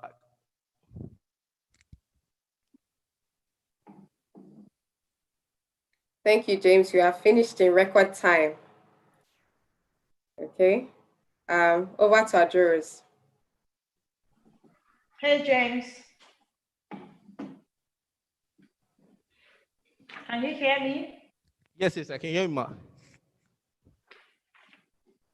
Great waste to wealth. How scalable is it? Very scalable, ma. The opportunity we found was in converting this wastewater sachet into shoe polish. And while you can have other products, we decided to go for shoe polish because it's a very consumable product and it's something that would be really acceptable in the Nigerian market. So it's really very scalable, ma. So shoe polish liquid, shoe polish wax. Wax, yes. Just wax. Yes, for now we started our launch phase with the shoe polish wax. So how many have you produced? What volume have you produced since you started? Okay, since we started, we currently produce for the security department of the Ahmadu Bello University community. So we've currently produced 1,000 cans. 1,000 cans in the space of 6 months. What's the size of each pack? A can is 50 grams in weight. When did you start? We started in 2019. And you've only produced 1,000? Yes. So 1,000 times 50 grams. 1,000 times 50 grams is 5,000 grams, sir. That's 5. That's 5, the weight. 000, that's grams. 5. Okay. And that's 50,000 grams. Sorry, 50,000 grams. Yes. 50,000 grams. Yes, ma'am. How much is each can? Okay, we sell for 150 naira, but for major distributors we sell it at 110. Do you need any regulatory approval? We currently the company is registered and we're currently on the SON approval, but we decided to only sell to because the project started as a university project. We decided to expand to a business, so we started to distribute within the university environment just to test the product before launching to the market. So you have not launched into officially, the market? Yes, officially we've not launched into the market yet. Okay, well done. Thank you, ma'am. Do you have your products trademarked already? Yes, the registration is currently going on. Trademark, yes. Thank you. Thank you, ma'am. Okay, very nice presentation, waste to wealth. I was wondering, pure water sachets, are they biodegradable or not? How do you convert it to wax? Okay, they are polyethylene, so they degrade, but it takes a longer time. So we decided to upcycle to a product that we can use. So we decided to upcycle it to shoe polish. So what we do is that we convert it to wax, because wax is a major ingredient when you want to produce shoe polish. So normally they use wax from petroleum or from the carnauba wax, but we decided to turn the plastic to wax before making the shoe polish. So you don't actually break it down? No, we do. We melt it. We melt it, yes. We melt it and turn it to wax, yes. Yes, ma'am. Okay. Thank you. Thank you, ma'am. Okay, do you have any of your members, do you have expertise in this, any certification, anybody that is core? Maybe like a biologist?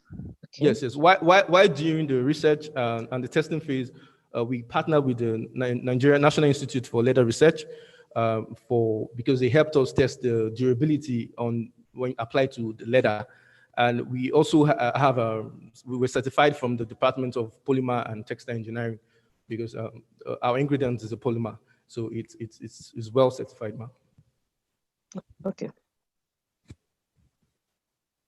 So James, what is the name of your own product? I know there's Kiwi. What is your product? What's your product name? Yeah, the name of the polish is POP. The meaning of POP is it's just plastic upcycled product. So we just give it a name, just POP polish. I think it's on the slide. Okay. It's POP. How many colors do you have? Is it only black? How many colors? No, we have black and neutral and brown. Okay, 3 colors. Yes. That's yes. okay. And you've started your application to SON for registration? Yes. We started. They should come in anytime. Just the coroner slow things down. If not, it will have been approved. That's okay. Well done. Yeah. Thank you, ma'am. All right. Thank you very much. Do we have additional questions for him? Okay. If no other question, I will move on to the next. Additional question. Okay, ma'am. James. You have 1 minute. Do you have, are there opportunities for other products in the line of what you're doing aside from shoe polish? Yes, ma'am. Currently, we because during the coronavirus, we went back to do more research, and you could actually turn it to dye for printing. Yeah. Dye, yes. You could turn it to dye, the wax to dye. Sorry, the pure water sachet to dye for printing. Thank you. Yes, thank you, ma'am. All right. Thank you very much. Thank you, James. You can exit now. All right. Do we have Ashoni Bare Priscilla from Hello Tractor?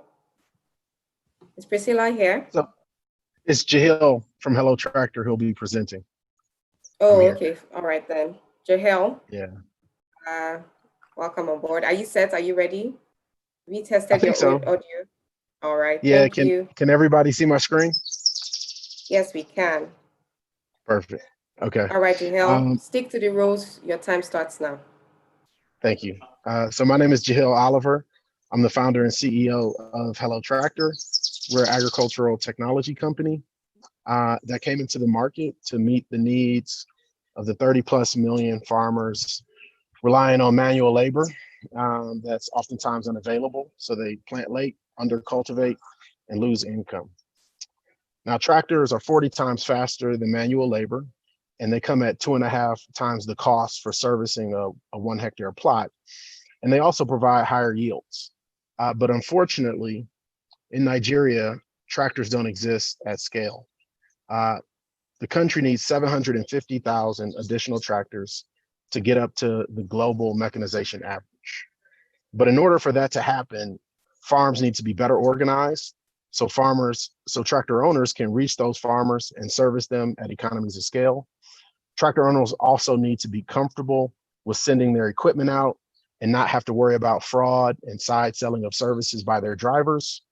And they also have to have a clear business case to pursue financing from commercial banks like SunTrust. So Hello Tractor came into the market with a solution to solve this problem. We sell a GPS monitoring device that goes on to any brand, any class of tractor, that gives the tractor owner full visibility into where their tractor is, what it's doing, fuel consumption or theft, as well as bookings coming in from farmers booking tractor services, from youth booking agents situated in their community, organizing their demand and booking on their behalf. We also sell customized technology for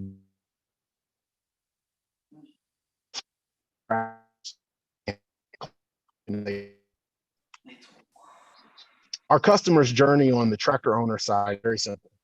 An individual buys a tractor, either through financing or, if you're a big OGA, through cash. We then train the tractor owner on how to be a professional service provider and also how to use our technology.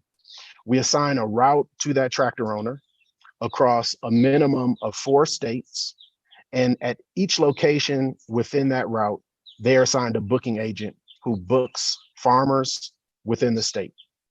The tractor owner services those farmers, and as they generate revenue, a small portion of the revenue goes to repay the loan. This payment mechanism is facilitated through a partnership that we secure through MasterCard. For booking agents, we go into communities and train youth on how to use our technology and how to become booking agents, how to identify farmers and book on behalf of those farmers. That booking agent's job is to make sure that the plots have been properly cleared, roadway accessible, and these booking agents are also given Hello Tractor bank cards to collect the payments and digitize those payments on behalf of the farmers. For this service, the booking agent is paid a 10% commission, providing job opportunities to young people. Hello Tractor has a great team of cross-functional talent hired directly from Nigeria, brilliant engineers and data scientists that have built this platform from scratch by Nigerians for Nigerians. Thank you very much, and I look forward to your questions. Awesome. Thank you very much. Thank you. Jahil. Okay, over to Juris. Yeah, hi, Oliver. Hello. Yeah, the last time I saw you pitch was when Obama was in Kenya, and you were on the I think you were on the stand with him or something. And look, I've followed your company since then. I'm just wondering, have you changed the model of your business? Because even at the beginning of this pitch, you talked about the problem of the quantity of tractors you have in Nigeria. Yeah. Has your business moved away from that to an efficiency of the ones that are available? Yeah, so it's a good question. We used to sell our own tractor, and that's what I presented while hosting the panel with President Obama and President Kenyatta. And we've moved away from selling tractors to only selling the technology for all tractors in the market. And in Nigeria, we now have 2,000 of those tractors connected to our platform that have serviced just over 500,000 hectares of farms. So why did you make the move? Why did it change? You know, we were selling tractors. It was so hard to sell tractors. And to be honest, we weren't any better at that than John Deere or Massey Ferguson or Mahindra. We enjoyed no competitive advantage there. What we were really good at was hiring engineers who could innovate around problems that they felt personally because their parents are farmers and they come from rural communities. And so these engineers were building solutions, not tractors, to solve these problems. So we decided to focus where we had that competitive advantage. And the business has grown quite a bit since then. I think when it's kind of funny, when we presented with Obama, at that point, we had sold less than 100 tractors. Now, that was a lot of tractors for Nigeria, right? I mean, the largest tractor dealers, maybe Tata is the biggest right now. Last year, they did 500 tractors. So for a small company to sell 100 was a lot, but it's not enough to build a sustainable business that's going to disrupt African agriculture. So we decided to focus on the software.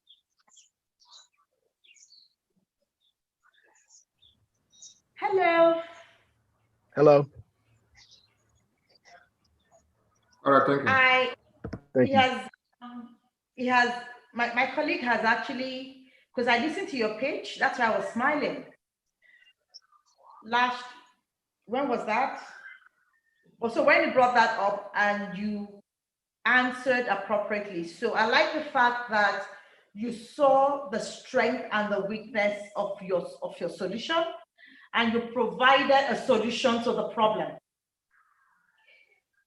So how would you consider yourself being able to work with smallholder farmers in locating where those tractor services are? I have clients that are looking for tractor mechanization for clusters. Now they don't even know where these tractors are. How would you support them? Well, first of all, I would encourage all of your customers who need tractor services, who are organized, to go into the Google Play Store, download the Hello Tractor app, and book under booking ID 305. Please do that today, because the season is starting and the tractors are out. And the sooner those bookings come in, the more we can assure that they get serviced on time. So that's the first and most important thing, because I'm always, business comes first, right? But I think the second piece to the question was around how we support local communities. And I think, one thing that most people have to understand is agriculture is so personal for the farmer, because their entire livelihood, their entire year's salary is tied up into the success of that plot of land, right? So you're not going to gamble on Hello Tractor, some crazy dude with, who built this fancy app. And so what we do is we focus on young people who are already in the community, who already have social capital in that community and are trusted to book on behalf of the farmers. And so, some of the great startups that pitched today around farm extension, that is a great partner for Hello Tractor, because they have an established network of farmers that are already trusting them for information.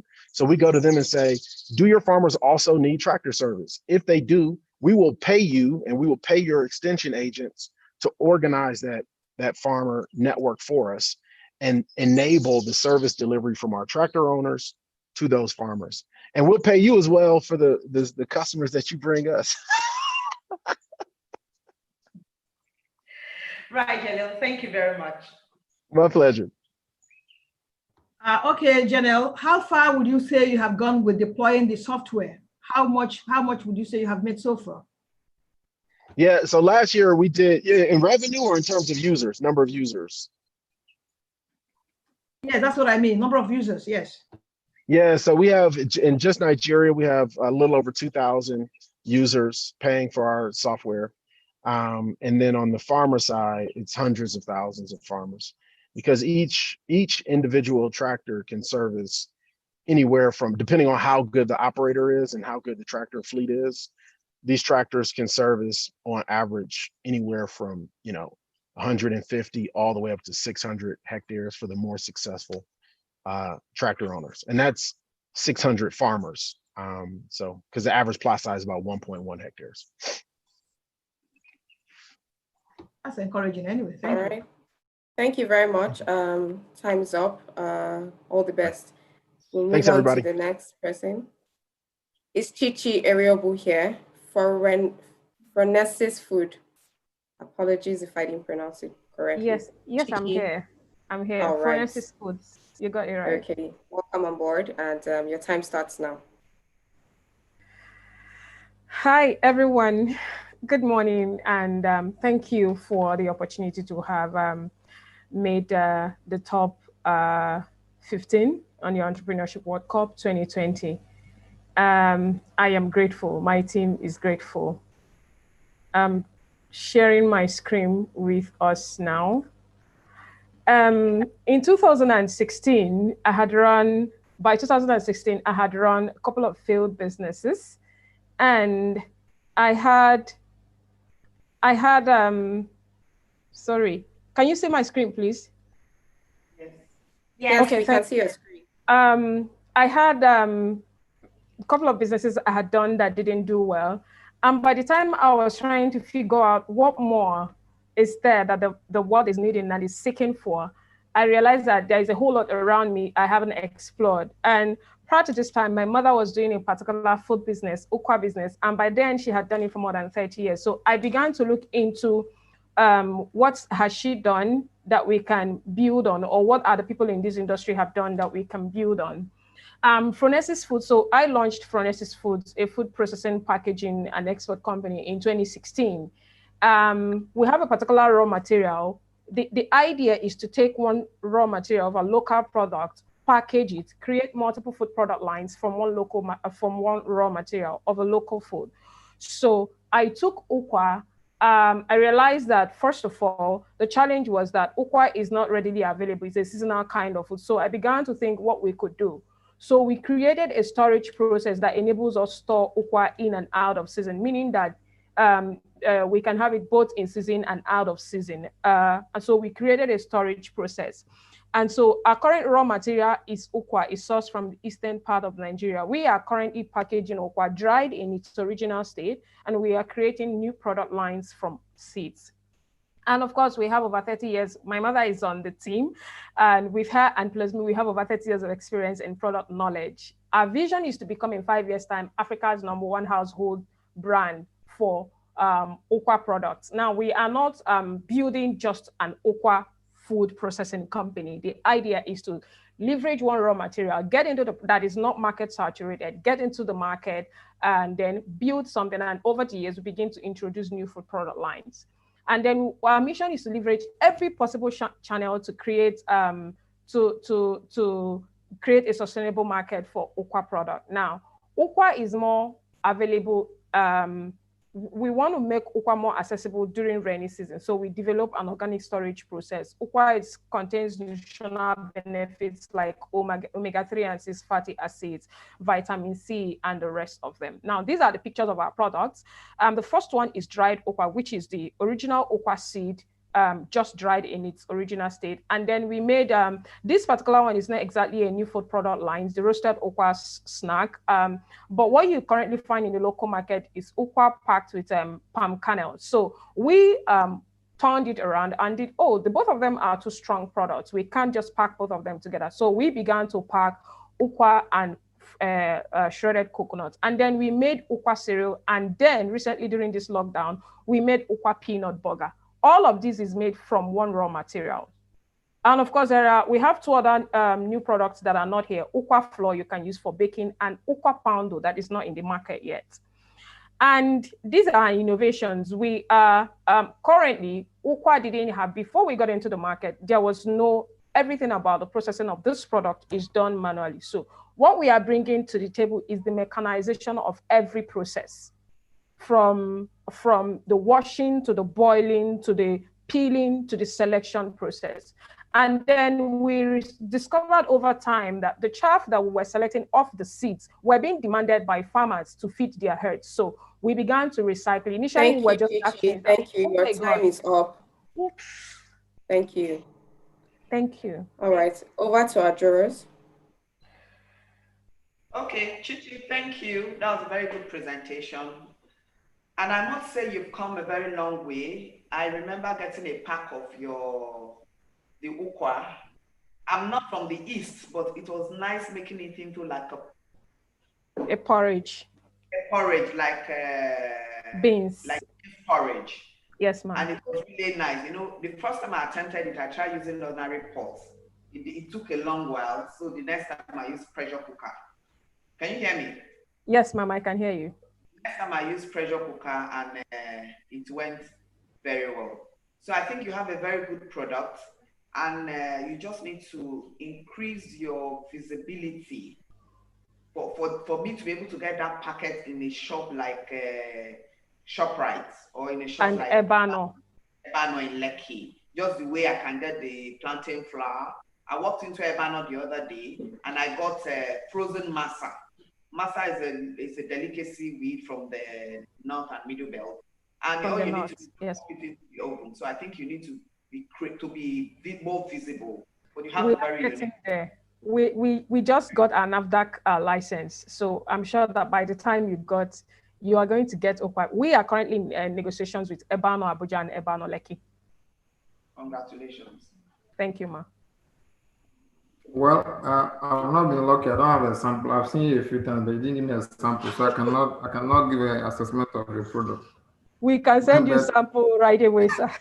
I'm My question is, one, your supply. I just need to be sure that you are building a market. There are two markets. You have the source, which is, you mentioned that it's not, ukwa is not very easily available. It's like a niche product, right? Yes, sir. And you're building demand. So if you build enough demand, how are you going to affect the supply? That's one. The second one is that you seem to have two markets. You started by saying that you're trying to package it for export, but you're also talking to a brand. Are you focused on both markets, or are you focused on a particular one? Okay, the first question about sustaining our supply. One of the beautiful things that COVID-19 did for us was we used the opportunity for many people, people staying at home, to leverage, to get into the communities. So far, just within COVID-19, we built 7 communities of suppliers. Also within COVID-19, we got a land to be used to farm. Now, ukwa is the kind of product that if you plant it today, you can only harvest from 4 or 5 years.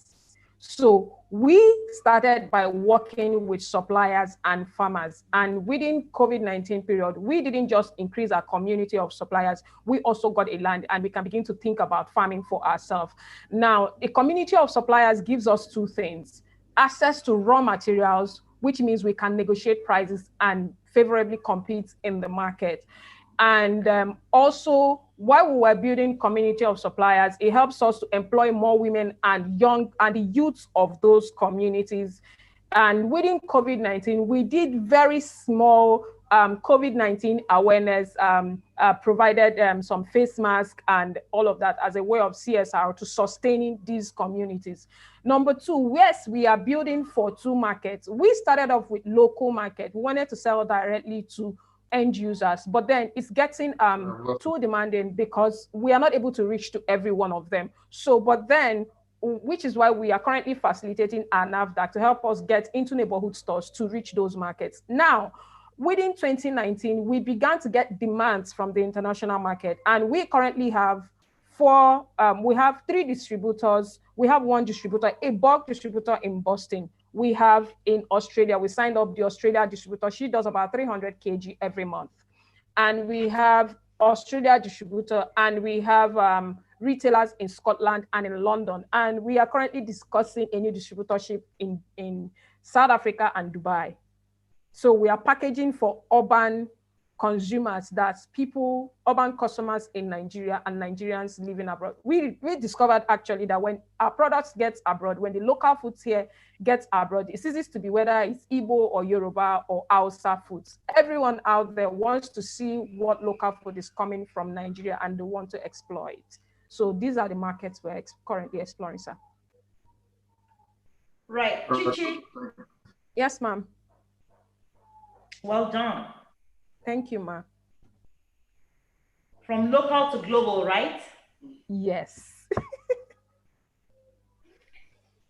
So, few things I'd like to come back to you on. What's the size of land that you acquired? We didn't, would I say we acquired it? We haven't paid for it. It was just like, let me give it to you. Let's see what it produces over time. So we haven't, it's some sort of a loan. It's going to take over time. The size is 3 plots of land in Imo State. 3 plots is 1,500 square meters? Yes. Are you a farmer? No, I am not. How many, because I'm going to start asking you questions around productivity. How many trees of ukwa, ukwa would grow on that land? Will that be enough to sustain your business? Because in 5 years, we expect that, according to you, would have been exporting. 2 things. I wouldn't be able to answer how many trees of ukwa that can enter that land, 1. And 2, ukwa, when you plant an ukwa seed today, it takes about 5 years. We are not, I said that to give an idea of how long it takes to take from a tree. Now, which is why we're building a community of farmers and suppliers in the rural communities where we are currently sourcing from. The idea is to eventually get to the place where we start to grow our own plantation, ukwa plantation. But currently we are working with suppliers of these raw materials from 6 different states. Okay, so here is what I'm also going to tell you. So my feedback in that is, as you are aggregating from them. Yes, ma'am. Ensure that you're giving them seeds to grow, so that at every point in time, you have new ones growing, and that is sustainability. Yes, ma'am. That is support. Now, for export, how are you exporting? As white label or as a brand? As a brand. This is what the product looks. Sorry, I'm no more sharing my screen. No, that's can you fine. see me? Yeah, yes, this is what the product looks like. This is roasted okwa snack. We launched this during the lockdown, this too. Now we're exporting as a brand. Now, the beautiful thing with having just assessed NAFDAC is we are currently facilitating FDA for United States and for Canada. That is what having license. You have answered my question without asking it, because I was just going to go to export license. Right? Yeah, we already have export license. We have NAFDAC, we have export license. We are currently facilitating FDA for United States and for Canada. Fantastic. So what I would also suggest is for you to incorporate HACCP for your growers. Okay. In the short run, because you're already exporting. Yes, you have to incorporate HACCP in for your growers, and also ensure that you have a food safety and hygiene protocol and accreditation for your facility. Okay, ma. Thank you. Thank you so much, ma. All right, thank you very much. We won't be able to take any more feedback. We'll move on to the next person. Nkechi Oseji, are you here? Machi Earth Foods. Is Nkechi here? Yes, I'm here. All right, Nkechi, you're welcome. Remember to stick to the rules. You have 3 minutes and your time starts now. Okay, I'll share my screen, please. All right, do that. Thank you.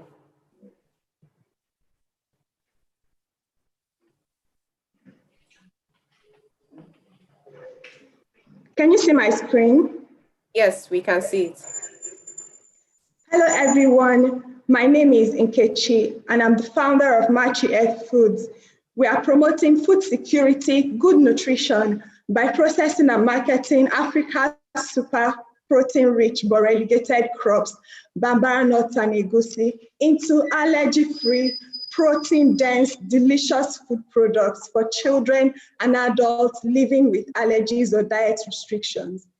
Every day, 2,200 Nigerian children die of protein energy malnutrition. My son would have been a part of this data due to his multiple allergies and medical conditions. But through my studies, tenacity, and resilience, I found rich nutrient-dense alternatives for him using local food crops, Bambara and egusi. Today, I lead a team of driven experts to provide tasty nutrition made from Africa's relegated local superfood crops, hence providing protein-rich, nutrient-dense solutions to the eradication of malnutrition and food insecurity, while improving the means of livelihood of smallholder farmers and providing decent jobs for stay-at-home moms who join our distribution channel. The difficulties I faced feeding my son opened my eyes to the many nutritional resources that abound in Nigeria, giving birth to all these amazing products that families now enjoy since we launched 1 year ago. Our products are first of its kind, innovative and delicious.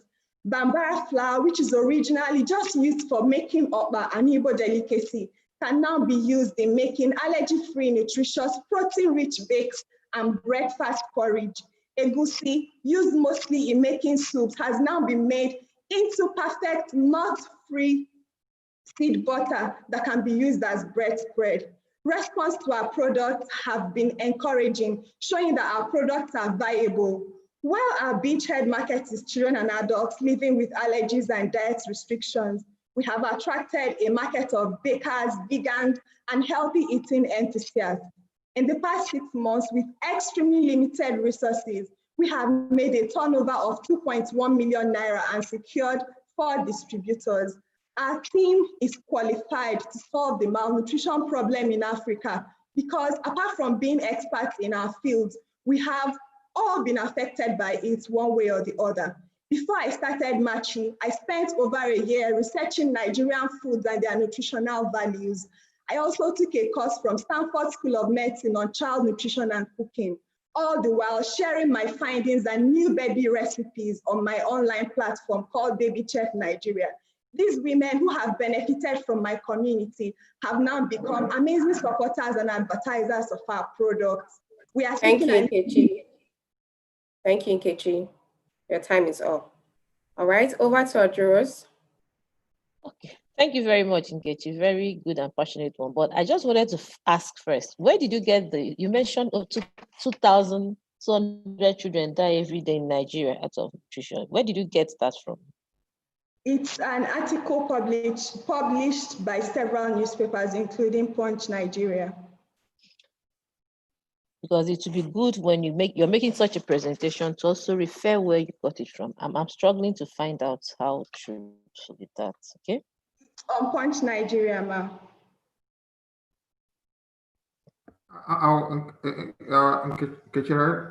I would like to understand the size of this market. So you focused on kids with allergy, right? So in a demographic, if you look at, so if kids under, let's assume the kids are under 10 years, right? I would like to know the number of kids under 10 years in Nigeria at any particular time. And then I would like to know how they are spread. Is your product for all the allergies? I think that there are different allergies, right? So I'm just trying to understand the size of this market to know whether this your business can grow or it will remain a niche. I mean, it's already a niche product. Do you want it to remain a niche product or do you want it to go to a slightly larger market? I just want to understand that. Okay, sir, first, our products. Sorry, what was your first question? Sorry. I'm trying to understand the size of the market. Overall, the summary of my point is that I want to understand the size of your market. How many kids are you serving? If I assume that what you mean by kids is anybody under 10 years old and has an allergy. So it's not just children. There are children and adults in Nigeria living with allergies and diet restrictions. And our products are top 8 allergen free. So anybody with any of the allergies listed on the top, in fact, top 9, because sesame has been added to the list of allergies. Now we collaborate a lot with medical practitioners who, according to their data, 40% of their patients have diet restrictions or allergies. So we work closely with them. Now, because I am a marketing expert, because we have branded and marketed our products in really beautiful, unique ways, our market has gone over children and adults living with allergies to vegans, healthy living enthusiasts, people who want gluten-free bakes and breakfast cereals.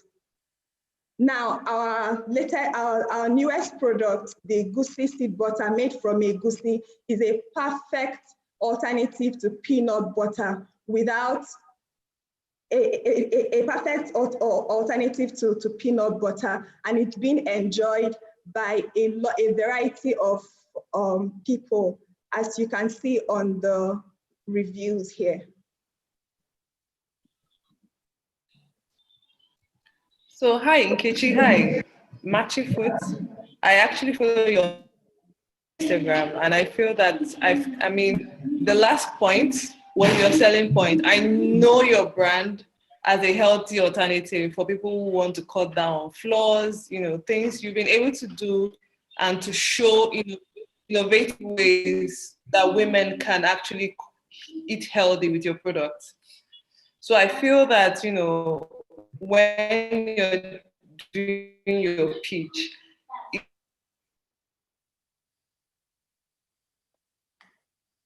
Miss Ifoma, I can't hear you. I lost you. Yes, I think her network has gone off.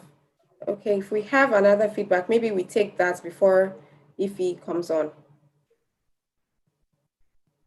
So, Nkechi, I just need some clarification. What I'm seeing on the screen, you said it was made from a wood.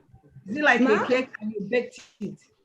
What I'm seeing on the screen, you said it was made from egusi, right? Yes, ma'am. So, can you just, how did you do it? What was the mixture there before you put it into the oven? It's raw. It's raw egusi that is toasted and then grinded and sweetened with natural date powder. And then you baked it, am I correct? No, it's the butter, the seed butter that we sell, not the baked good you're seeing is a picture from our customers. Okay. They use our products and they share them online. But the jar here is our product. Okay, I was a bit confused, so I wanted some clarification here. All right then, thank you. So what you are saying is that any child that has allergy could take this? Who is a gluten-free child could take any of these products? Are you correct? Am I correct? Yes, ma'am. My son has dairy, nut, soy, egg allergies, and he's able to use all of these products, as well as other customers that have been referred by their doctors and pediatricians. Okay, Chi. Ma? We want the goosey butter. All right, ma, I'll send it. We want. How can we order? How can we order? We have an online platform where our orders are made, and then we have distributors in Abuja. We have distributors in Abuja, Warri, Port Harcourt, Surulere, and coming soon in Canada and in Houston. You don't have a Lekki? I am the Lekki distributor. Okay. All right. So we'd like to order some. However,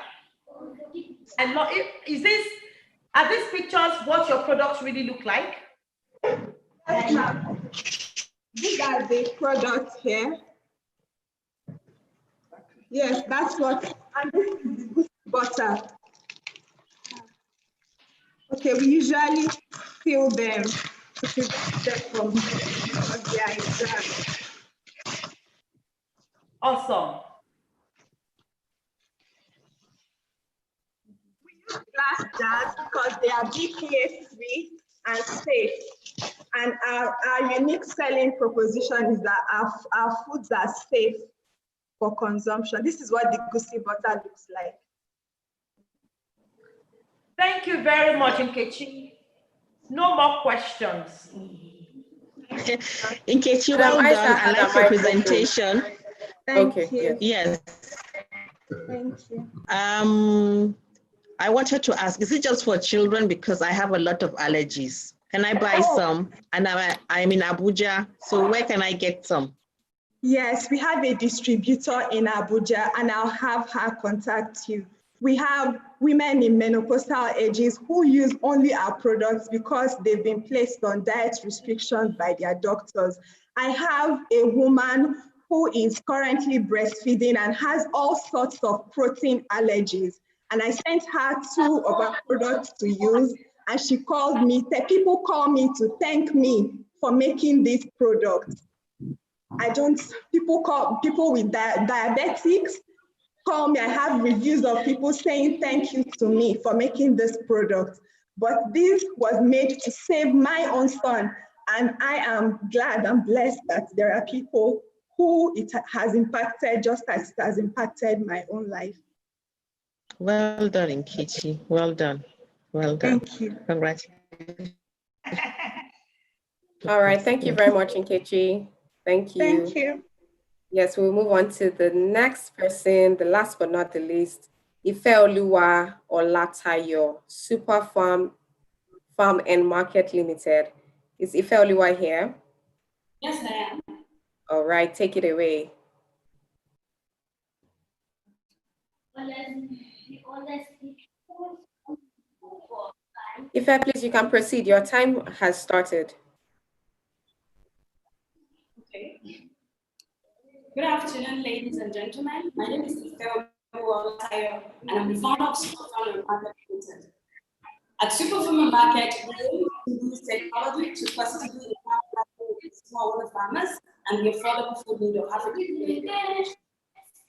Across Africa, we realize that consumers spend over 50% of their disposable income on food.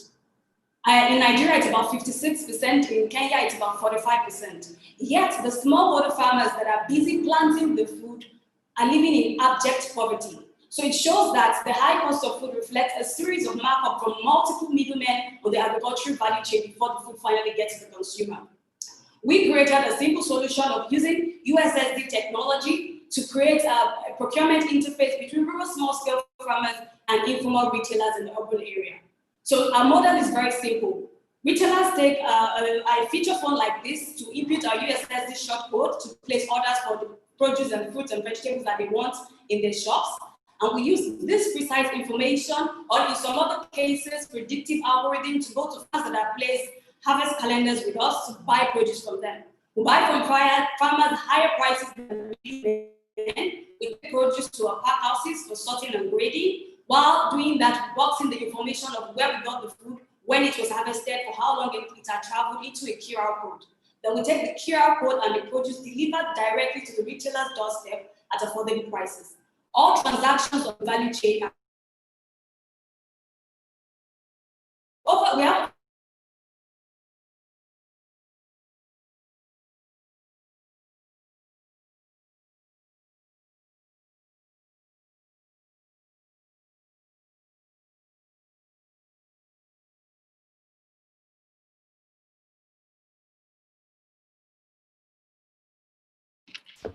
Wait, can you hear her? You think that I've lost her? Okay. No, it appears her network is active. Yeah, because we can't hear her. So I was wondering whether it was only me.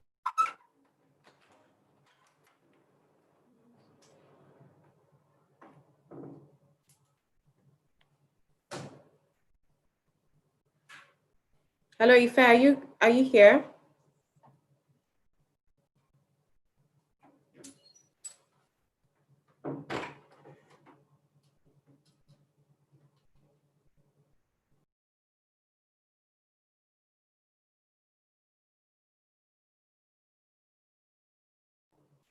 I think Ifelu has been logged out, so maybe she would join us quickly as well. So let's just give us some time. Right, Remy?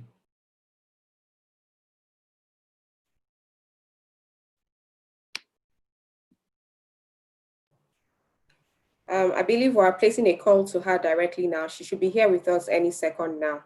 Thank you.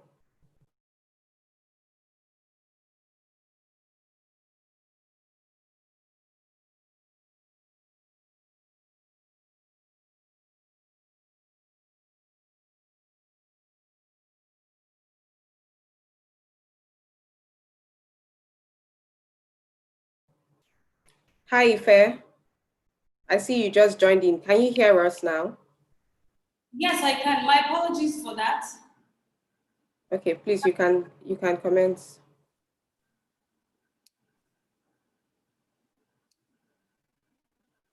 I'll continue from where I stopped.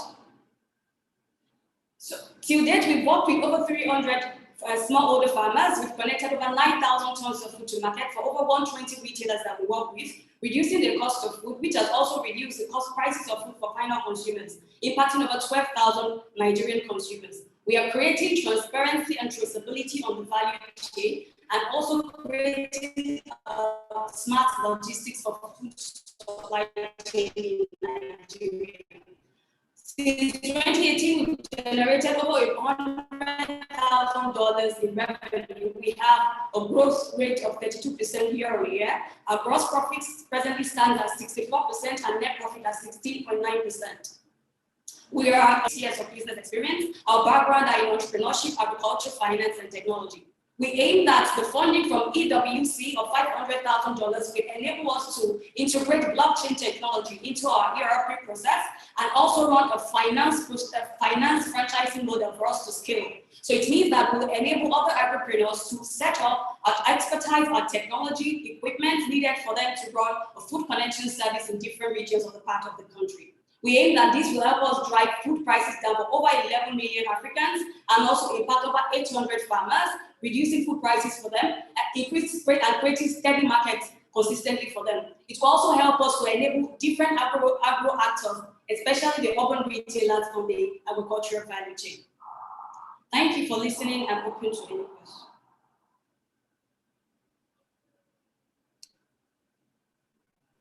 Great job, Ife. Well done. Over to our jurors. Okay. Sorry, if you were cut off midway, so I'm trying to understand. I'm trying to understand fully your product. So you have an app, right? So just explain to me in 30 seconds what exactly your product is. We use USSD technology for retailers. When they dial *7006*761#, they're able to pick any products, tomatoes, cucumber, okra that they need to buy in their shops. And we take that from the farmers and deliver it directly to the retailers. So we record all the transactions electronically and make sure that the data of the food is also submitted together with the retailers. So I have a shop in a market in any market in Lagos, right? So I take your USSD number, I dial that and I say I want tomato, I want green beans, I want red beans and all that stuff, right?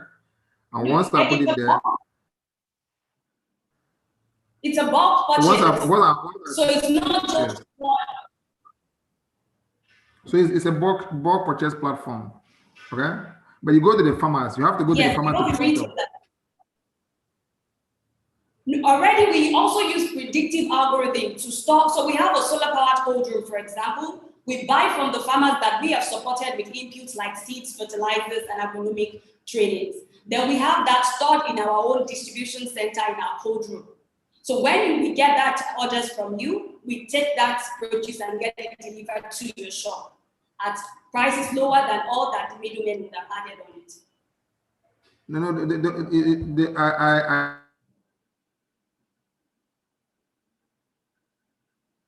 I hear you there. So I don't know how much, you don't know what I want. The demand spectrum is quite high. So how much storage do you need to use your predict? I hear you when you say predictive analysis, but how much storage do you need to really scale this up?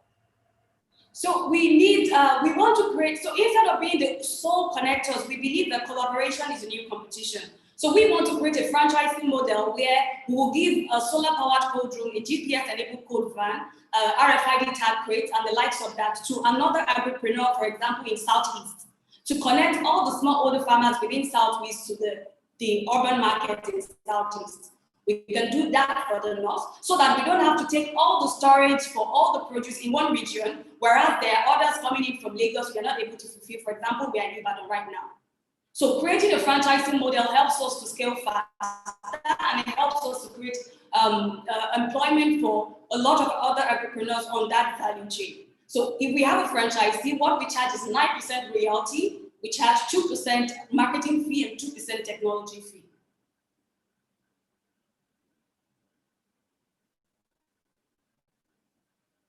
So are you an e-commerce platform? We are a B2B e-commerce platform, but we've targeted on B2B, business to business, majorly to the informal retailer where 92% of foods in Nigeria are being sold and purchased.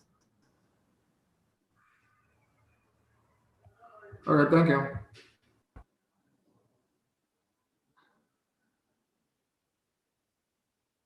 Okay, do we have any more feedback for her? I think, okay, sorry. Can go ahead, ma.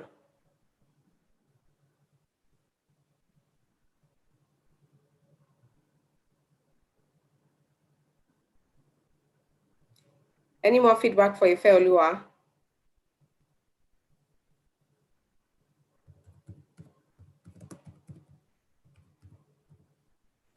Okay. Yes, there's a feedback for Ifeoluwa. All right. Ifeoluwa, thank you for your presentation. Thank you for taking us through a journey of how many years in 3 minutes. I appreciate the fact that you understand the business. Your model is very simple. Rural farmers, smallholder farmers, market access, and matching them with their off-taker. We do in between providing the technology logistics and the physical logistics. I like the fact that you also thought through of what do you call it? Storage. It is absolutely delightful for me that I can hear that every step in food from the farm to the final consumer, you have thought through it. What is your what is your USSD number?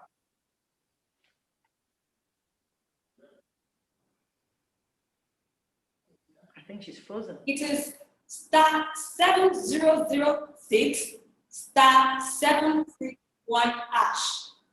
Can I come again? *70. She's frozen. *7006 *761#. So my question would now be, what is the cost? What does this cost for you? Is it affordable? So there's a technology fee for USSD code, for example, and it's affordable because we factor that as a cost of goods. So for each session that a customer tries to reach us, we pay for a little bit of that session. So because we factor that into the cost of goods, then it is affordable. We also need to consider that before now, middlemen are adding about 500, 600% markup from the food to the farm. We are just adding 150%. And because of 150%, we factor in every other logistics cost, and we still make a whooping gross profit of 64%. And still make sure that we are also cutting our costs to make a net profit of 16.9% consistently. So working on that value chain, solving that problem makes it a very viable business and scalable in terms of economics and social impact. Okay, so what would your franchise cost be? How many franchises do you see yourself signing up over the next 6 months? So in the next 6 months, we plan to sign up just 6 franchises. And this is how our franchising model works. We want to run a financed franchising model at first. So if we get the funding, we use $30,000 per franchisee. And we expect that each franchisee should also match it up with an additional $5,000 because there has to be a commitment from the franchisee's part. So with our $30,000, we'll fund you with GPS-enabled cold truck, we'll fund you with solar-powered cold room, we'll fund you with RFID tag rates and every other technology that we created. And we expect you to pay that in the next 3 years from your profit, aside from the royalty that you're paying and the marketing fee. And so for the remaining $5,000 coming as a matching fund from the franchisee, it will be the operational cost to make sure that their operations are working until they are able to stay profitable and break even through the whole process. So it costs just $5,000, 2 million naira per a youth if you want to help the person set up their business. Okay, so the farmers for the franchisee, would you be the one to recruit them so you onboard them yourself and allocate them based on location to the franchises? Exactly, that's the way we operate. We create clusters for farmers right now. So we go to Aguare or Iseni or Ido, for example. In that particular rural area, we turn them into clusters. We provide them the improved seeds, the fertilizers, the agronomic practices, the extension services to make sure that we get the commitment of that farmer, or the farmers in that region. We create a collection center. So because the farmers are under our platform, that's one of the things that the agripreneur will be benefiting as a franchisee from us, because they have a constant market to go to. Where they'll buy quality product. We are controlling the quality. That's why we are giving them all the inputs. So they'll get quality tomatoes, quality cucumber, and make sure that makes it easy for them to sell to retailers because it's good quality products at reduced prices. Thank you very much, Folua. Thank you very much, ma'am.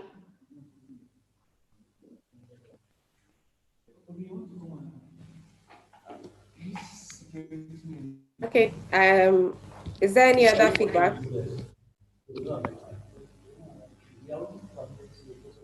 Okay, in the absence of none, I'm going to hand over to my colleague Celestine. Great job, everyone. You've been amazing. Wishing you all the best from all of us. All right, CJ, over to you. Awesome. Thank you so much, Remy. Thank you to all the participants that have, sort of pitched their businesses as well. Very interesting businesses. We're going to go on a 15 minutes break now. And we are going to put all the judges inside the breakout room where they will collate their results. And once we're back, we are now going to announce the final 6 finalists for the EWC. Okay, so we're going to go on a 15 minutes break now. We will be back by 12:50. Yeah. Okay, so we're going to 15 minutes break. Nika, please, can you put us in, me and the judges in the breakout rooms, please?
one of the reasons why I think this is important to them. One of the reasons.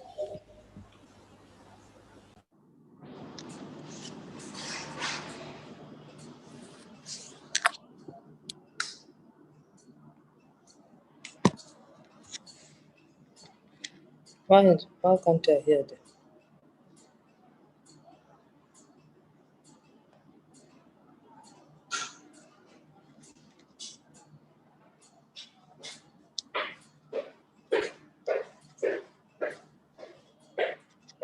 Okay, thank you everyone for patiently waiting for us. We should be back now. It was a tough grading session, I would say so, but I do say so myself. But please do know that everyone here is a winner, and I will be announcing the names of the top 6 panelists, participants shortly. Kenny Williams is here.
How are you?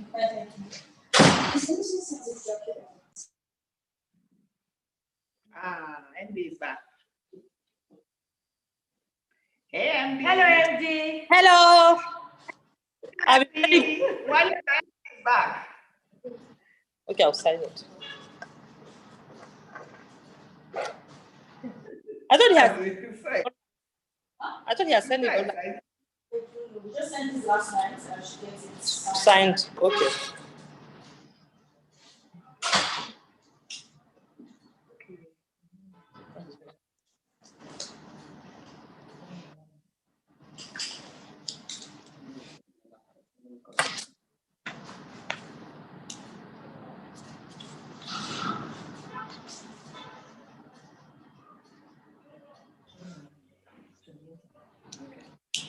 Okay, my MD is back. So she'll give the closing remark. Can you mute her in the background when you're ready for her? You mute her.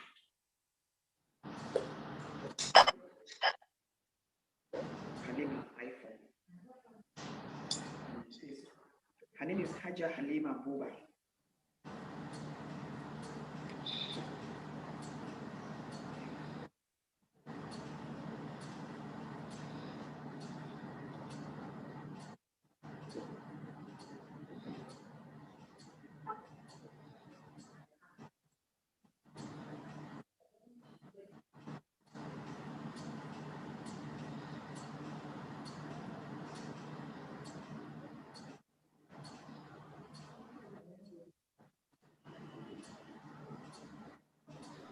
Welcome back, everyone.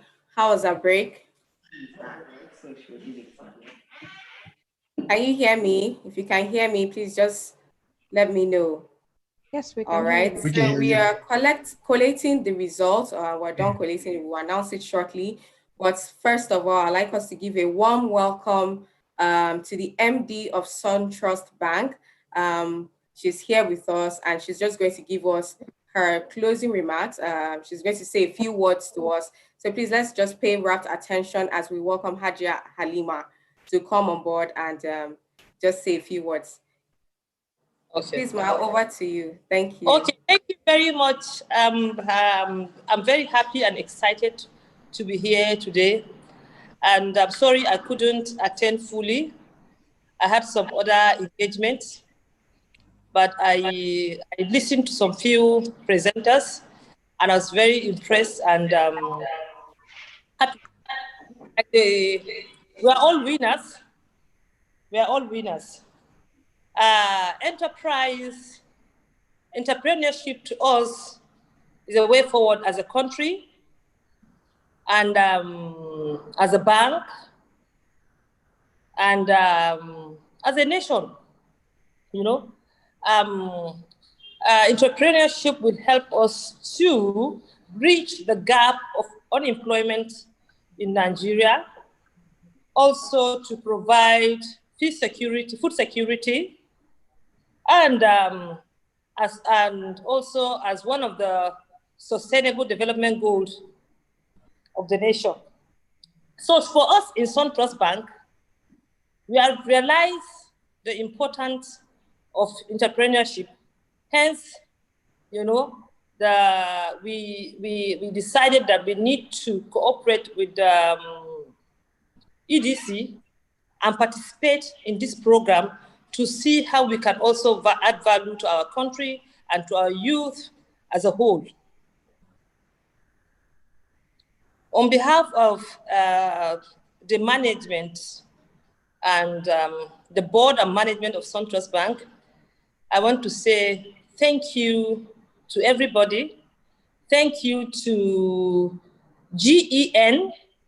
Thank you to EDC and all the participants. It's not easy. You know, I know it's not easy to go and sit in front of people and make presentations.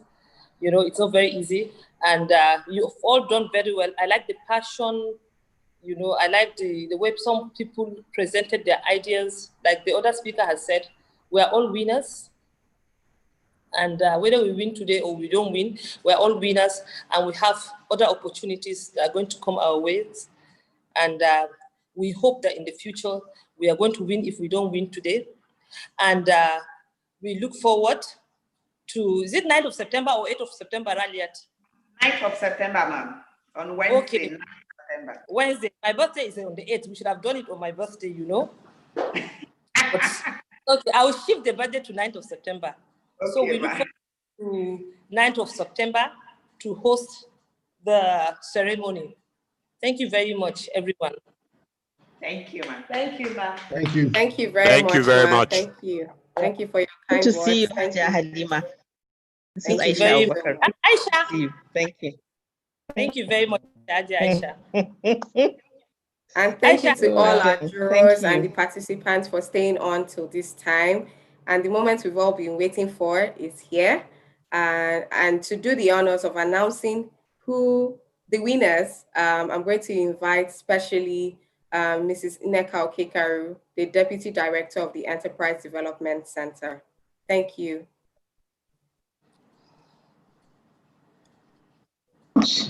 Thank you very much, Haja, the MD of SunTrust Bank. Thank you very much to all our judges and the SunTrust Group.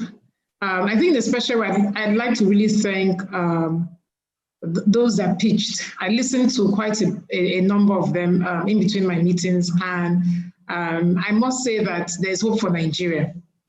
Okay, so my own task is very easy. It's to announce those that that won from this particular round. I can't find the list anymore. Are you sure we won't postpone this thing? When? I want them to set us ablaze. I can't seem to find it, so it's like my phone crashed. Okay, I'm the winner. Make me the winner, man. I think you come of Big Brother today. Haja, I'm trying. I think you come. I'm trying. Okay, so you know, this is so exciting, Haja. We had over 14,000 applications, and we now further screened to get the 13 that pitched. So, you know, if we look at 13 from 14,000, that's amazing. So that's like one in 1,000. And for that, I think really that we need to applaud all of them that pitched. That means that the ideas are very good ideas. And that means that they're already winners because they got to this particular stage.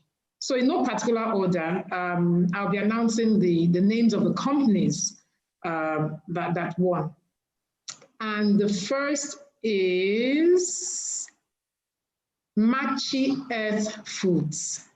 Nkechi Oseji. Okay, congratulations. Congratulations.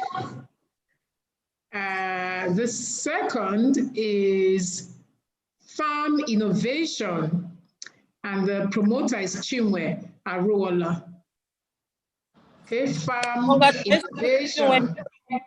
And the next person is Pop Ventures. That's James Onaji. Congratulations, James. Congratulations, James. And then the fourth is Phronesis Foods, Chichi Eriobu. Congratulations. Congratulations. The next company is BBQ Limited, Okoro Prince Anthony. And the sixth person. Can we guess who that sixth is?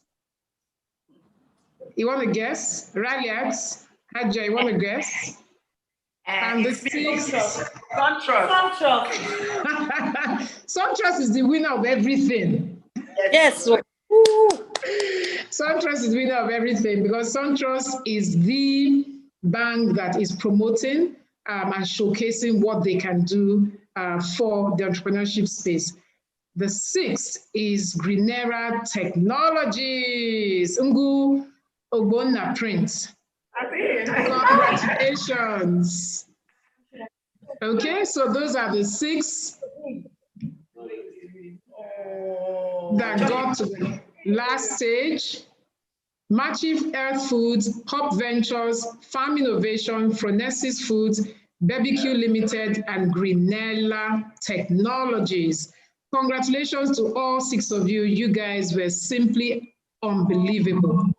And we could tell from the judges, they were already asking, where can I get some of those products? And the kinds of questions that they asked would help clarify some of the things that you guys are already doing. So congratulations.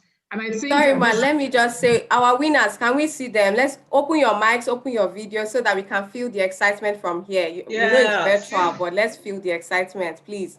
Okay. Turn on your videos, turn on your mics.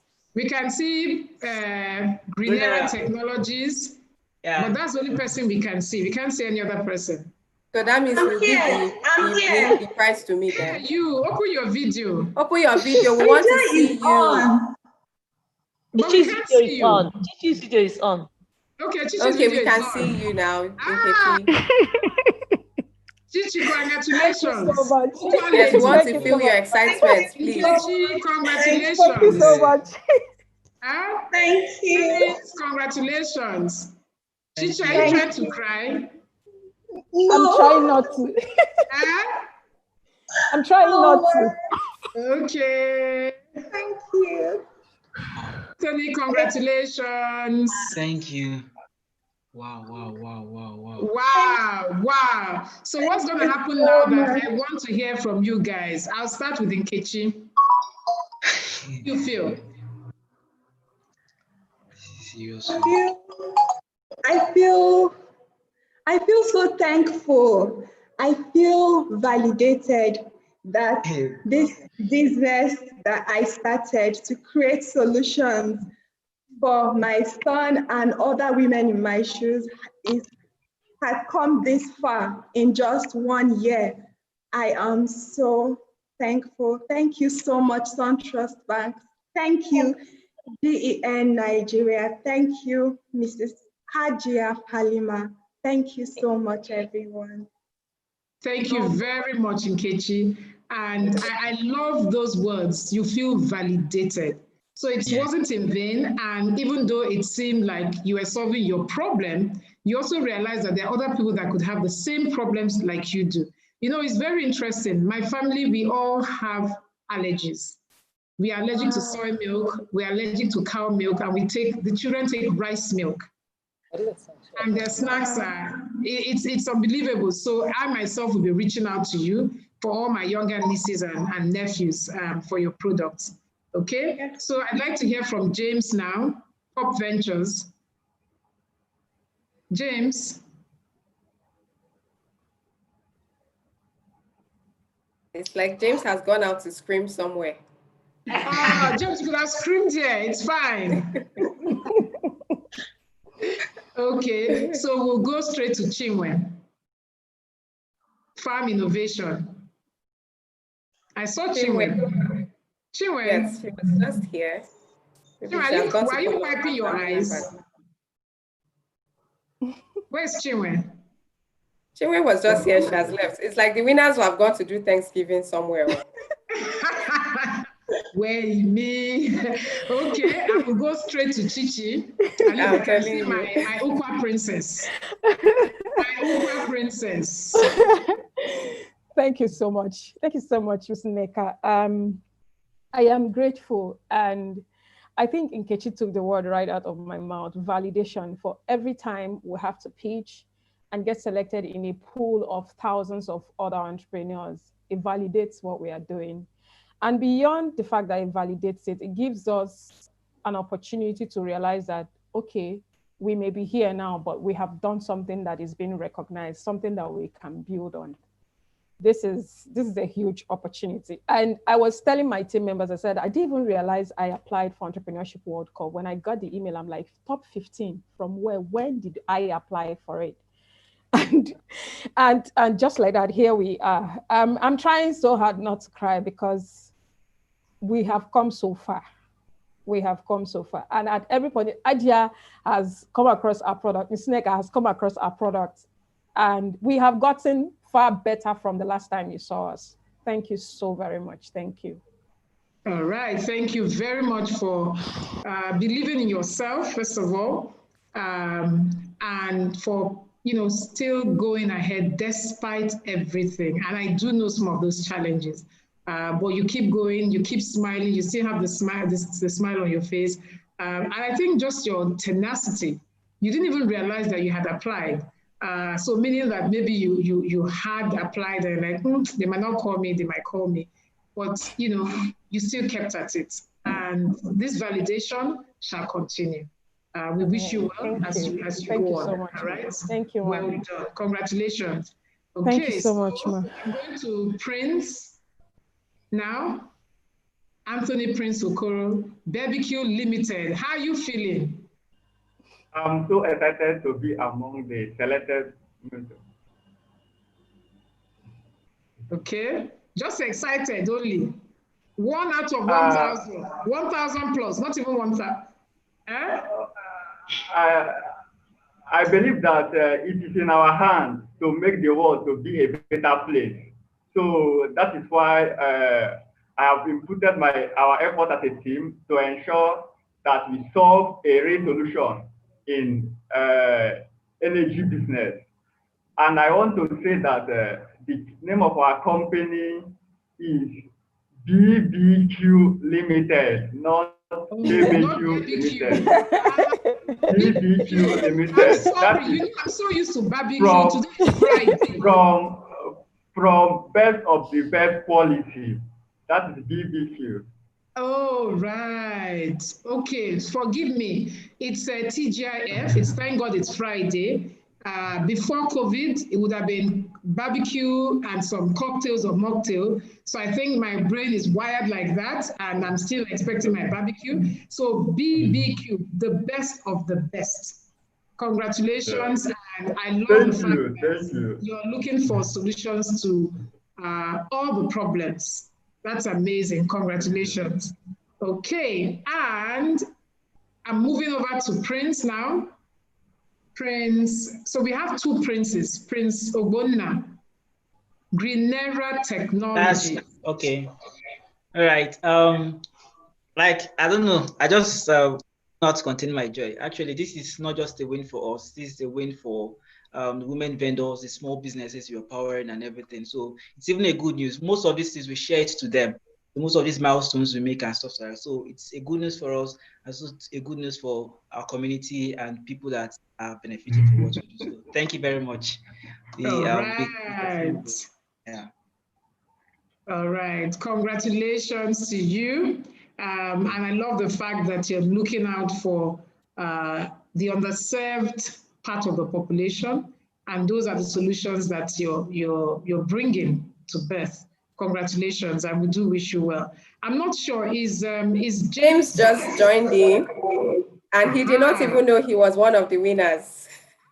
Really? So they just told him. I can see He Chichi saying, James, you're one of the winners. He just dropped a message asking who the winners are, and then Chichi responded. Oh. Chichi responded to tell you he's one of the winners. James, so where are you? I want to see your face, James. I want to see you. I want to open your mic and scream. Go up, let it out. Thank you so much. Thank you so much. Can I say something, please? Go ahead. This is your moment. All right. I think this is one of the best news I've heard throughout the pandemic. It is really an awesome news. I remember when we applied for this thing, when I opened the application the first time, it was looking too lengthy, but they kept on sending mail to, and then we applied and forgot about it. So on Tuesday, I just miraculously got the mail that I made finals, and I was tense.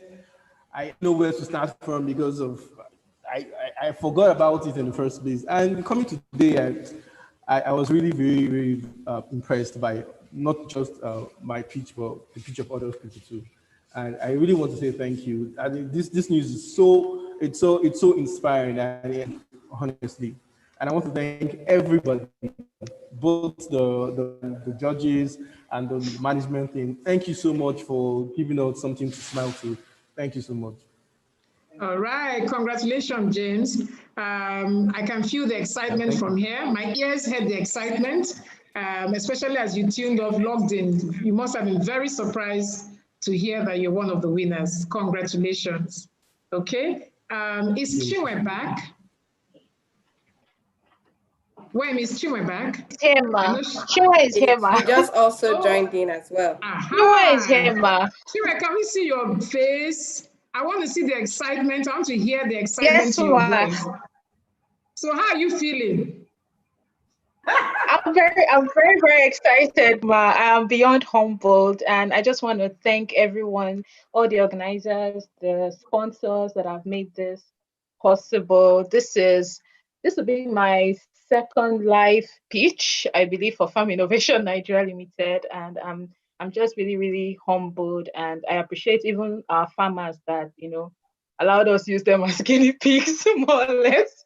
That trusted us, to work with us, enough to work with us. So I'm very, very grateful to everyone. And to my fellow contestants, I learned a lot from them. I've already dropped a message for Hello Tractor. Hopefully he'll email me. So it's a wonderful platform for networking as well. So thank you to the organizers and everyone for making this possible. Thank you.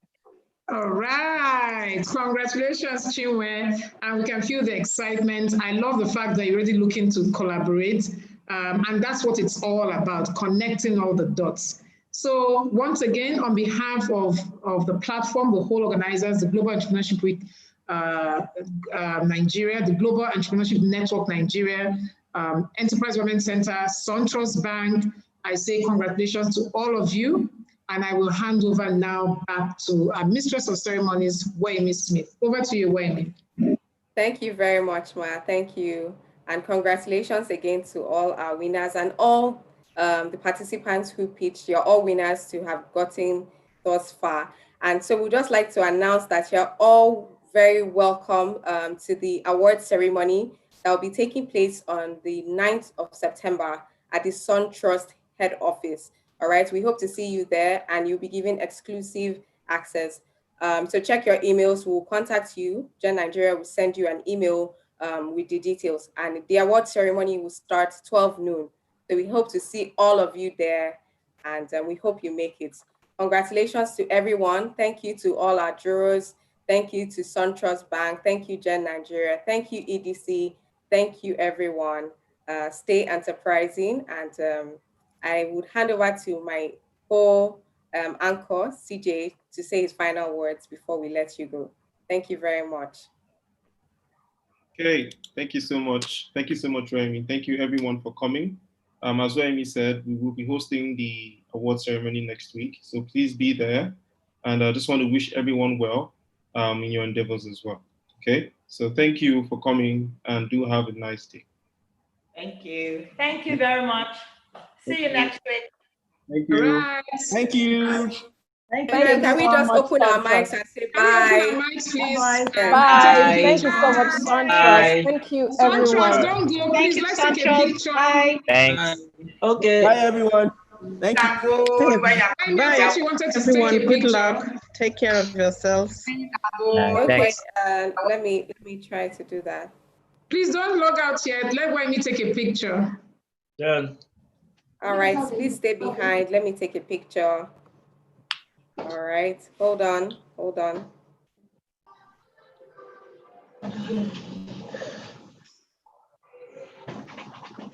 All right, smile. Smile. Hit me with your widest smile. Thank you, beautiful. Thank you so much. Thank you. All right. Thank you so much. All right, have a wonderful weekend ahead. Thanks. Thank you. Thank you, everyone.